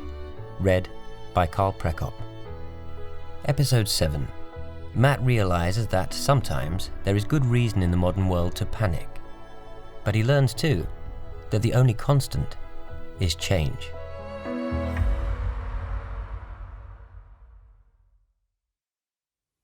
Living. The world is increasingly designed to depress us. Happiness isn't very good for the economy. If we were happy with what we had, why would we need more? How do you sell an anti-aging moisturizer? You make someone worry about aging. How do you get people to vote for a political party? You make them worry about immigration. How do you get them to buy a new smartphone? By making them feel like they are being left behind. To be calm becomes a kind of revolutionary act. To be happy with your own non-upgraded existence, to be comfortable with our messy human selves would not be good for business. Yet we have no other world to live in. And actually, when we really look closely, the world of stuff and advertising is not really life. Life is the other stuff. Life is what is left when you take all that crap away, or at least ignore it for a while. Life is the people who love you. No one will ever choose to stay alive for an iPhone. It's the people we reach via the iPhone that matter. And once we begin to recover and to live again, we do so with new eyes. Things become clearer, and we are aware of things we weren't aware of before. I never saw the double whammy of anxiety and depression coming before it knocked me out when I was 24. But I should have done. The warning signs were all there. The moments of despair as a teenager, the continual worrying about everything. In particular, I believe there were a lot of warning signs while I was a student at Hull University. I used to feel slightly strange sometimes, blurred around the edges as if I was a walking watercolour. And I did need to drink a lot of alcohol, now I think about it. I also had what was a panic attack, though not on the scale of the later ones. Here is what happened. As part of my degree, I took a module on art history. Though I didn't realise it at the time, that meant I would have to do a presentation on a modern art movement. I chose Cubism. It sounds like nothing, but I was dreading it as much as you could dread anything. I had always been scared of performing and public speaking, but this was something else. The thing that I was particularly worried about was the fact that I had to coordinate reading my words with the presenting of slides. What if I put the slides in upside down? What if I spoke about Juan Gris's portrait of Picasso while actually showing a Picasso? There were a seemingly infinite number of nightmare possibilities. Fittingly, given the subject of the talk was an art movement that involved abandoning perspective, I was losing perspective. The day came, Tuesday the 17th of March 1997. It looked like so many other drab Hull days, but it wasn't. There was threat in the air. Everything, even the furniture in our student house, looked like secret weapons in an invisible war against me. You could always pretend to be ill, Andrea said. No, I can't. It's assessed. Jesus, Matt, calm down. You've turned this into something it's not. And then I went to the chemist's and bought a pack of Natracalm and swallowed as many of the tablets as I could manage. I waited to feel the calm that was promised, but it didn't happen. Itching happened, and then a rash happened. The rash was all over my neck and hands, angry red blotches. The seminar wasn't until 2:15. Maybe the rash was a stress response. Maybe I needed something else to calm me down. I went to the Union Bar and had a pint of lager and 2 vodka and limes. I had a cigarette. With 10 minutes to go before the presentation was due to begin, I was in the toilets in the history department, staring at a swastika some idiot had byrowed onto the shining blonde wood of the door. My neck was getting worse. I stayed in the toilets, silently briefing myself in the mirror. I did the presentation. I stuttered and messed up the slides a couple of times and failed to say anything at all that I didn't have written down in front of me in my best handwriting. People didn't giggle at my rash. They just looked deeply uncomfortable. But halfway through, I became detached from myself. I derealized. The string that holds on to that feeling of selfhood was cut, and it floated away like a helium balloon. I was there, not exactly above myself, but above and beside and everywhere all at once, watching and hearing myself in a state of such heightened self-consciousness, I'd actually burst right out of myself altogether. It was, I suppose, a panic attack. My first actual proper one, though nowhere near the scale of those I'd know later. It should have been a warning sign. But it wasn't, because I had been panicking for a reason. Okay, so it wasn't much of one, but in my head it was. And if you're having a panic attack for a reason, a lion is chasing you, the lift door won't open, you don't know how to pronounce chiaroscuro, then it is not really a panic attack, but a logical response to a fearful situation. To panic without a reason, that's madness. To panic with a reason, that's sanity. I was still on the right side of the line. Just. But it is always hard for us to see the future inside the present, even when it is right there in front of us. Anxiety, even more than depression, can be exacerbated by the way we live in the 21st century, by the things that surround us, smartphones, advertising. I think of a great David Foster Wallace line, "It did what all ads are supposed to do, create an anxiety relievable by purchase."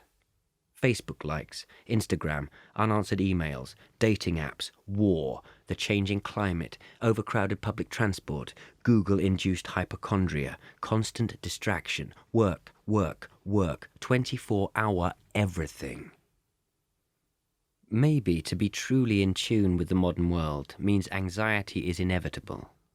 But here we must again distinguish between anxiety and anxiety with a capital A. For instance, I was an anxious person. As a child, I used to worry about death a lot, certainly more than a child should.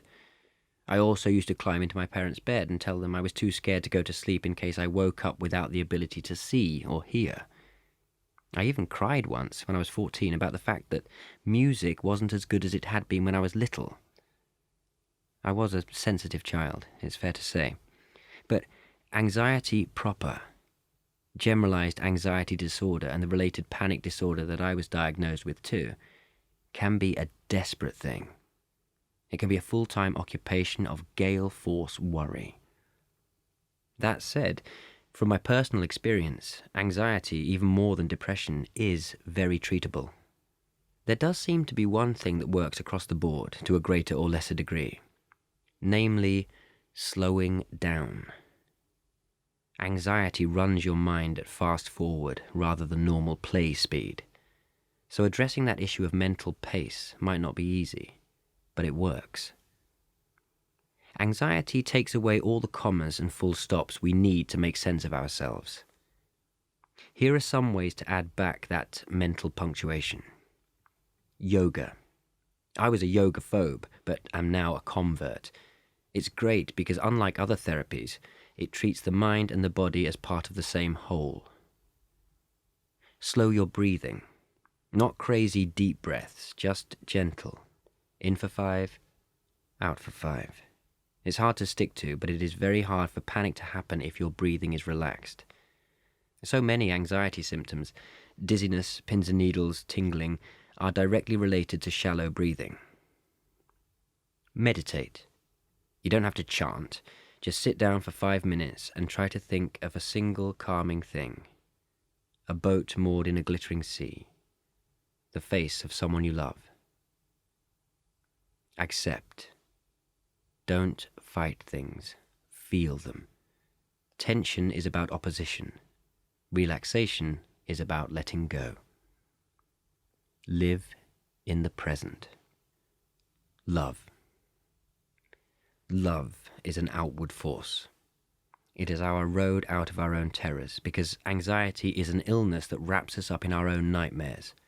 This is not selfishness, even though people read it as such. If your leg is on fire, it is not selfish to concentrate on the pain or the fear of the flames. So it is with anxiety. People with mental illness aren't wrapped up in themselves because they are intrinsically any more selfish than other people. Of course not. They are just feelings that can't be ignored, things that point the arrows inward. But having people who love you and who you love is such a help.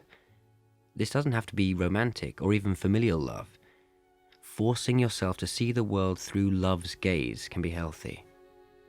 Love is an attitude to life. It can save us.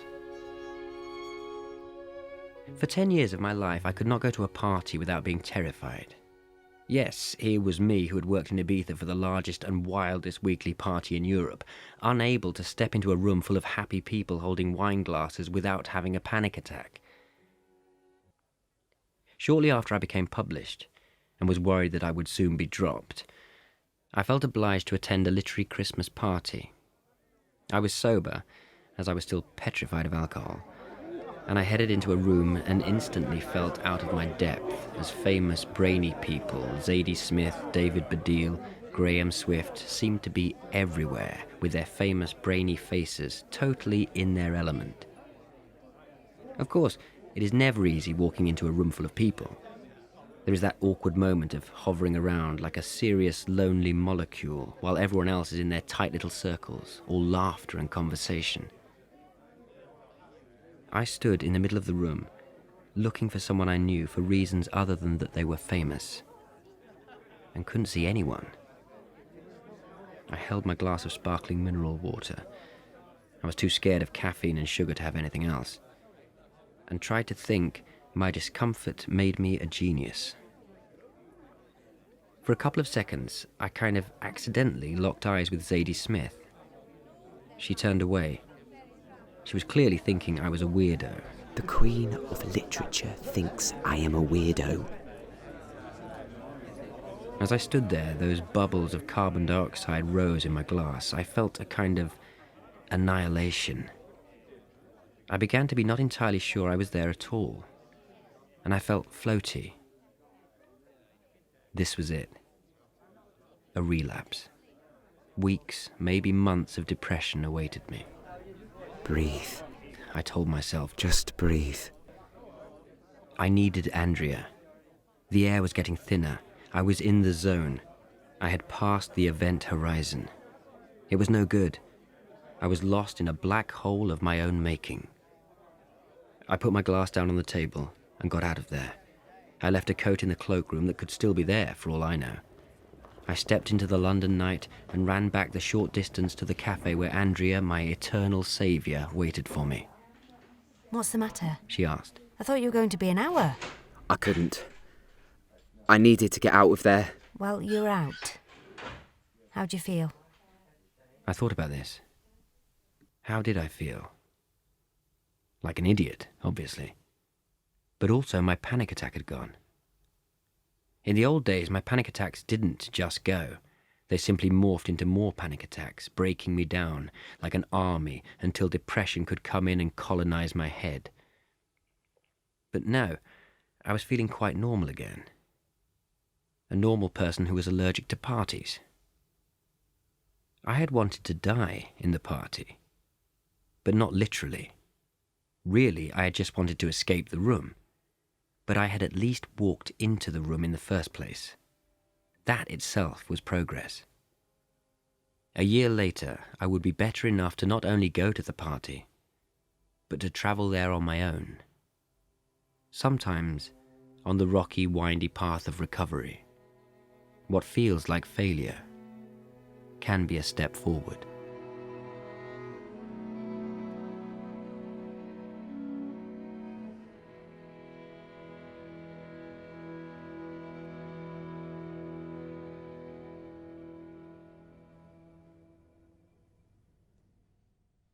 If you're feeling emotionally distressed and would like details of organisations which offer advice and support, go online to bbc.co.uk/action line, or you can call for free at any time to hear recorded information on 0800 066 066.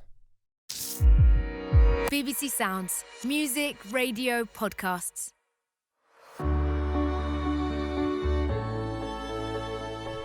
Reasons to Stay Alive by Matt Haig. Read by Carl Prekop. Episode 8. In this final installment, Matt reflects on his journey with mental illness and finds contentment in the small but infinitely important things in life.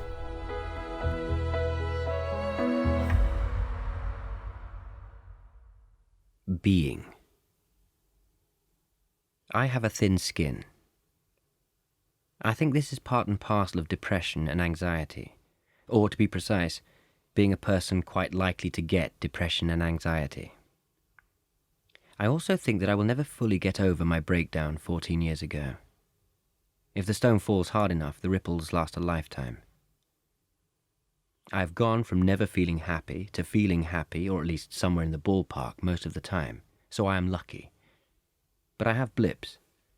Either blips when I am genuinely depressed/anxious, or blips caused by me fighting the onset of depression/anxiety by doing something stupid, like getting excessively drunk and coming home at 5 in the morning after losing my wallet and having to plead with the taxi driver to take me home. But generally, day to day, I don't fight it. I accept things more. This is who I am. And besides, fighting it actually makes it worse. The trick is to befriend depression and anxiety, to be thankful for them, because then you can deal with them a whole lot better. And the way I've befriended them is by thanking them for my thin skin. Sure, without a thin skin, I would never have known those terrible days of nothingness, those days of either panic or intense bone-scorching lethargy, the days of self-hate or drowning under invisible waves. I sometimes felt in my self-pity too fragile for a world of speed and right angles and noise. I loved Jonathan Rottenberg's evolutionary theory of depression, that it is to do with being unable to adapt to the present. An ancient mood system has collided with a highly novel operating environment created by a remarkable species. But would I go along to a magical mind spa and ask for a skin-thickening treatment? Probably not. You need to feel life's terror to feel its wonder. And I feel it today, actually right now, on what could seem like quite a grey, overcast afternoon. I feel the sheer unfathomable marvel that is this strange life we have here on Earth, the 7 billion of us clustered in our towns and cities on this pale blue dot of a planet, spending our allotted 30,000 days as best we can in glorious insignificance. I like to feel the force of that miracle. I like to burrow deep into this life and explore it through the magic of words and the magic of human beings and the magic of peanut butter sandwiches. And I'm glad to feel every tumultuous second of it. I'm glad for the fact that when I walk into the vast room with all the Tintorettos in it in the National Gallery, my skin literally tingles and my heart palpitates. And I am glad for the synesthesia that means when I read Emily Dickinson or Mark Twain, my mind feels actual warmth from those old American words. Feeling. That is what it's about. People place so much value on thought, but feeling is as essential. I want to read books that make me laugh and cry and fear and hope and punch the air in triumph. I want a book to hug me or grab me by the scruff of the neck. I don't even mind if it punches me in the gut, because we are here to feel. I want life. I want to read it and write it and feel it and live it. I want, for as much of the time as possible in this blink of an eye existence we have, to feel all that can be felt. I hate depression. I'm scared of it, terrified, in fact. But at the same time, it has made me who I am. And if, for me, it is the price of feeling life, it's a price always worth paying. I am satisfied just to be.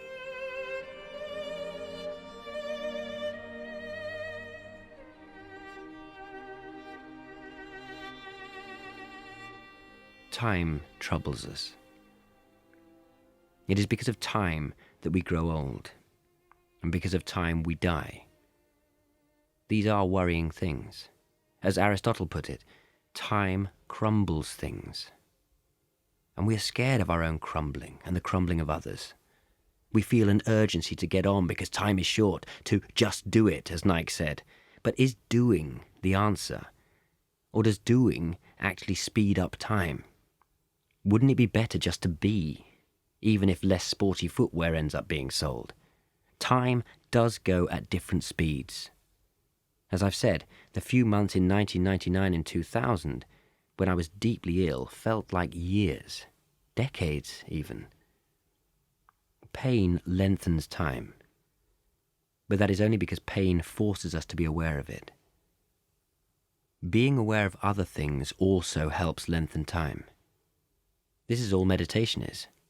Awareness of ourselves in the amber of the moment, to use Kurt Vonnegut's term. It sounds easy, but how much of our lives are we actually living in the present? How much instead are we either excited or worrying about the future, or regretting or mourning the past? Our response to all this worry about time is to try and achieve things before it is too late. Gain money, improve our status, marry, have children, get a promotion, gain more money, on and on, forever, or rather, not forever. If it were forever, we wouldn't be having this discussion. But we kind of know that turning life into a desperate race for more stuff is only going to shorten it. Not in years, not in terms of actual time, but in terms of how time feels. Imagine all the time we had was bottled up like wine and handed over to us. How would we make that bottle last?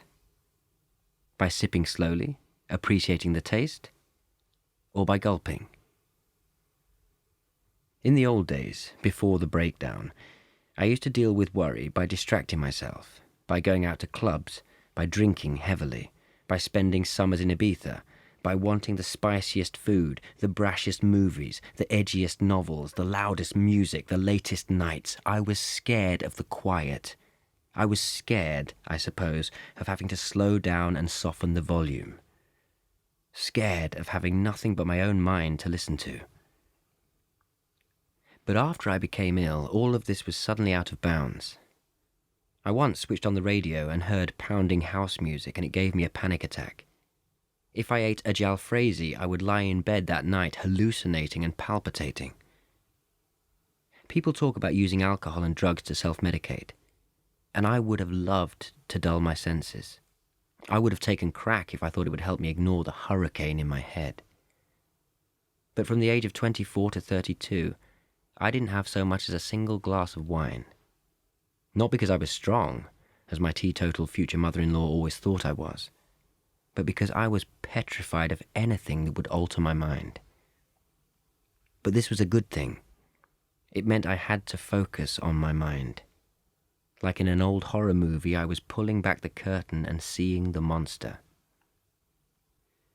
Years later, I would read books on mindfulness and meditation and realize that the key to happiness, or that even more desired thing, calmness, lies not in always thinking happy thoughts. No, that is impossible. No mind on earth with any kind of intelligence could spend a lifetime enjoying only happy thoughts. The key is in accepting your thoughts, all of them, even the bad ones. Accept thoughts, but don't become them.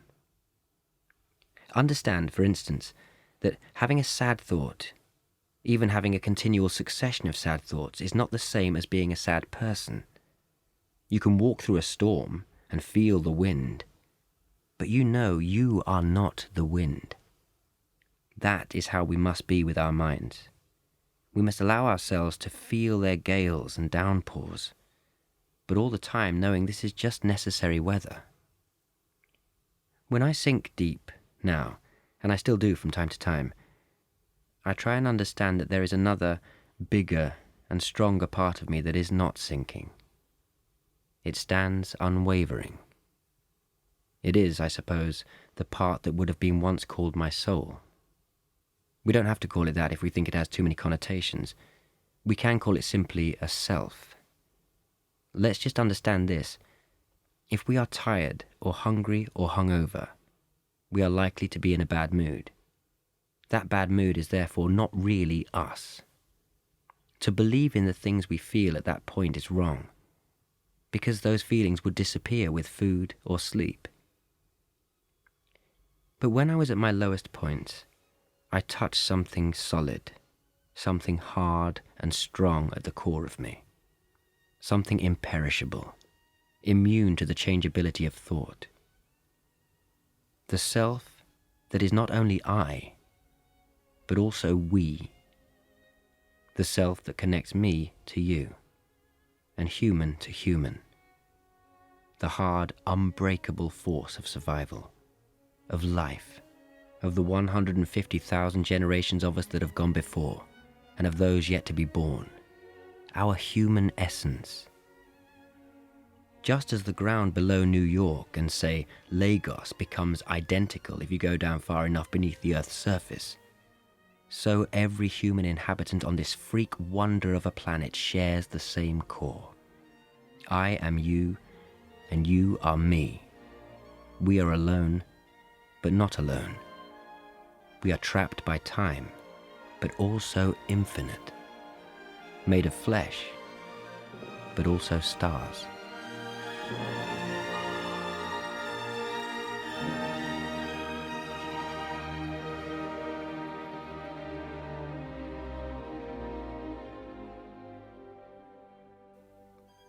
I went back to visit my parents in Newark about a month ago. They don't live in the same house, but the street they're on is parallel to the street where we used to live. It is a 5-minute walk. The corner shop is still there. I walked there on my own and bought a newspaper and could happily wait for the shopkeeper to give me my change. The houses I passed were the same orange brick houses. Nothing much had changed. Nothing makes you feel smaller, more trivial than such a vast transformation inside your own mind, while the world carries on oblivious. Yet nothing is more freeing. To accept your smallness in the world. Things I have enjoyed since the time I thought I would never enjoy anything again.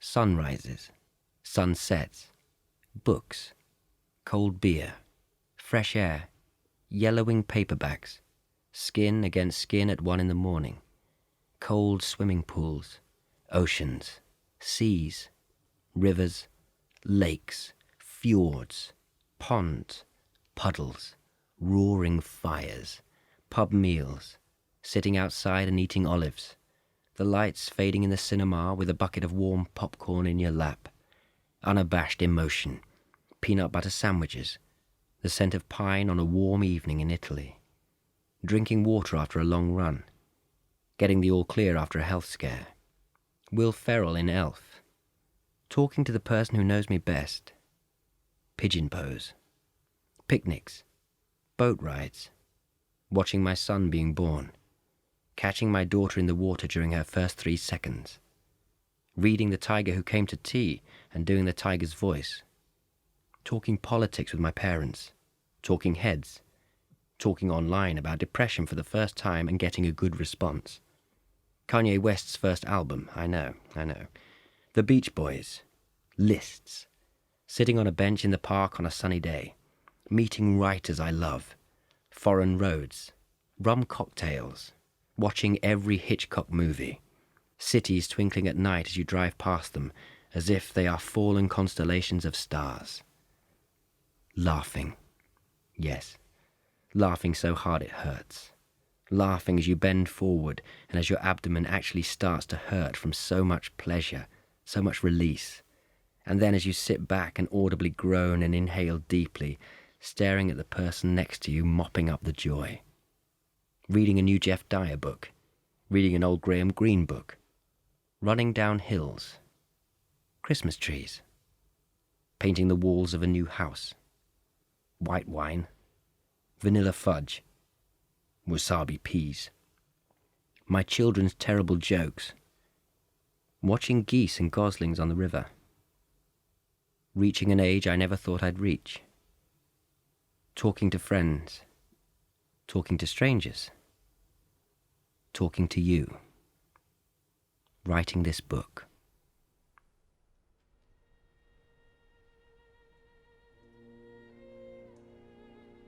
You've been listening to Reasons to Stay Alive by Matt Haig. It was read by me, Carl Prekop, with additional performances by Mark Milligan and Claire Corbett.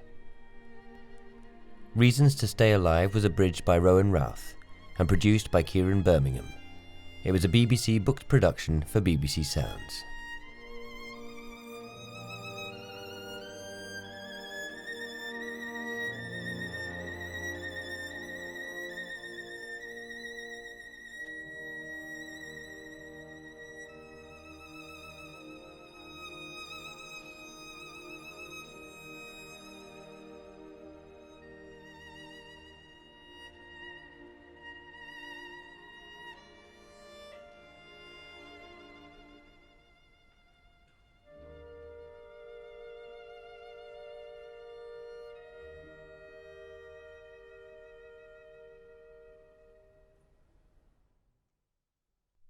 If you're feeling emotionally distressed and would like details of organisations which offer advice and support, go online to bbc.co.uk/action line, or you can call for free at any time to hear recorded information on 0800 066 066.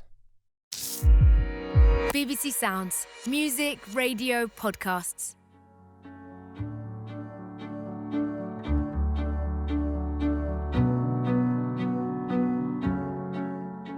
Reasons to Stay Alive by Matt Haig.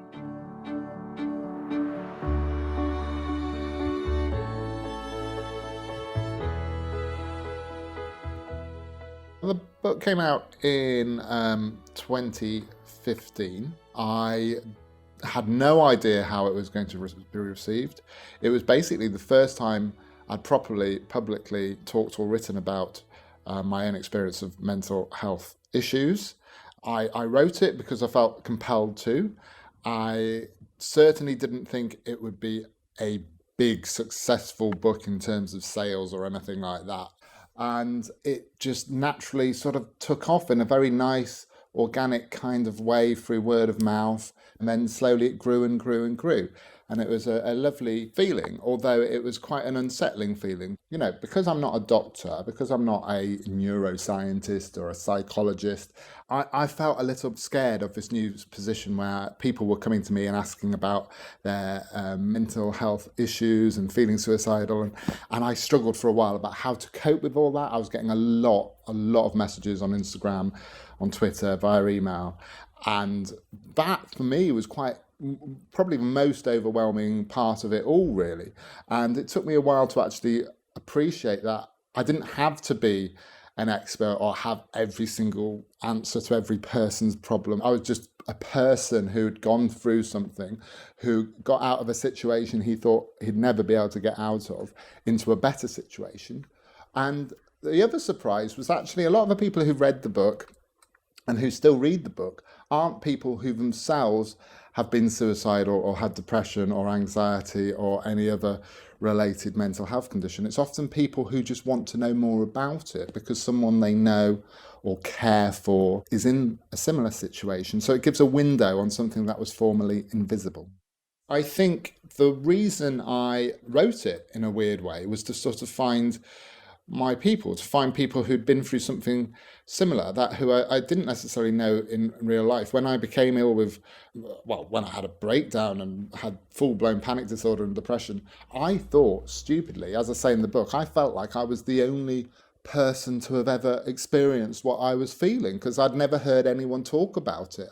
So I think I wanted from the outset to actually make it a kind of collective thing. That yes, this is very much my personal individual experience, but it's also a universal experience. Mental health is something we all have, even if we're not all mentally ill. And the way mental illness feels, even though it's specific from person to person, has some common aspects. And one of those common aspects, I think, is that feeling of being isolated and being alone. And I think one of the reasons why therapy is important, but also writing is important and reading about these things is important, is it gives us that feeling of it being a problem shared, it being less alone. As soon as we turn something into words and into language, it becomes something that's slightly outside of ourselves as well as inside of ourselves.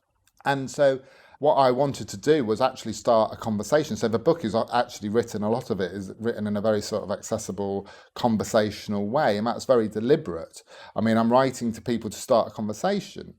But beyond that, I think the ultimate reader, the person I had in mind, this sounds really sort of self-indulgent, but the person I had in mind was myself when I was younger, when I was 24, when I didn't think I could get through another day, another hour sometimes. I was writing to that person to try and see if there was a way of sort of hacking into that kind of mind to give a broader perspective about time and hope and the future, and to sort of reassure that person. One of the most therapeutic things for me was to realise that when I came off social media for a while, not only did I not miss it, but people didn't miss me as much as I wanted them to. And so although I am a great fan of social media in terms of being able to expose and explore problems and to be able to find like-minded people, it's also important when things aren't going that well to realise that it's not the be-all and end-all. You know, I used to be very, very sensitive. Actually, around the time Reasons to Stay Alive was written, you know, I'd say the wrong thing online or people would misunderstand what I said about a certain topic, often, you know, a mental health-related topic, because there's all sorts of heated areas there, you know, about prescription drugs or your own experience of them, and all kinds of things can become volatile topics. And those negative voices used to get in, but in a way, it's a bit like handling mental health itself and mental illness itself. You kind of just have to accept all these things and realize you don't have control. You don't go into that situation with total control and that people are going to exactly act the way you want them to or respond the way you want them to. And there's something quite freeing about that. You know, happiness is never going to be there if we're constantly awaiting it externally from social media likes and interactions and people saying the right things about us. We have to find it in ourselves and never sort of seek it digitally.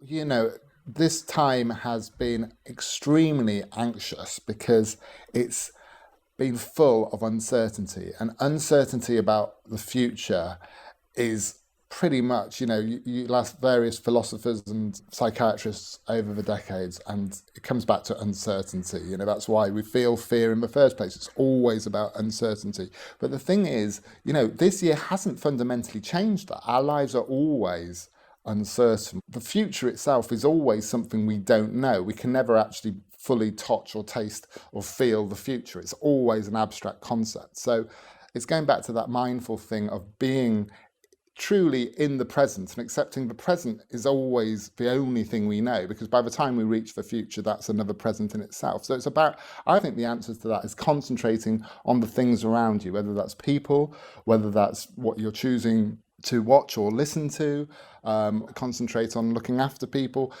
maybe phoning someone that you've been meaning to phone for a while. The answer is normally actually by doing something within the present and actually, you know, tuning into the present rather than worrying in the abstract about things we simply don't know about in the future. If you're feeling emotionally distressed and would like details of organisations which offer advice and support, go online to bbc.co.uk/action line, or you can call for free at any time to hear recorded information on 0800 066 066. BBC Sounds. Music, radio, podcasts. Hi, I'm Joe Wicks and I'm just popping up to tell you about my brand new podcast with BBC Radio 4. It's extraordinary. It almost turbocharges you. I'm really interested in the links between physical and mental health and what kind of ordinary, everyday activities people do to keep on top of things. I keep fit because it's relaxing, because it absolutely relaxes my mind. And that's so important. So in this podcast, I'm having a chat with some of my favourite people to find out their tips and tricks to staying healthy and happy. For me, it's a full body experience and it's a total game changer. I think you're going to love it.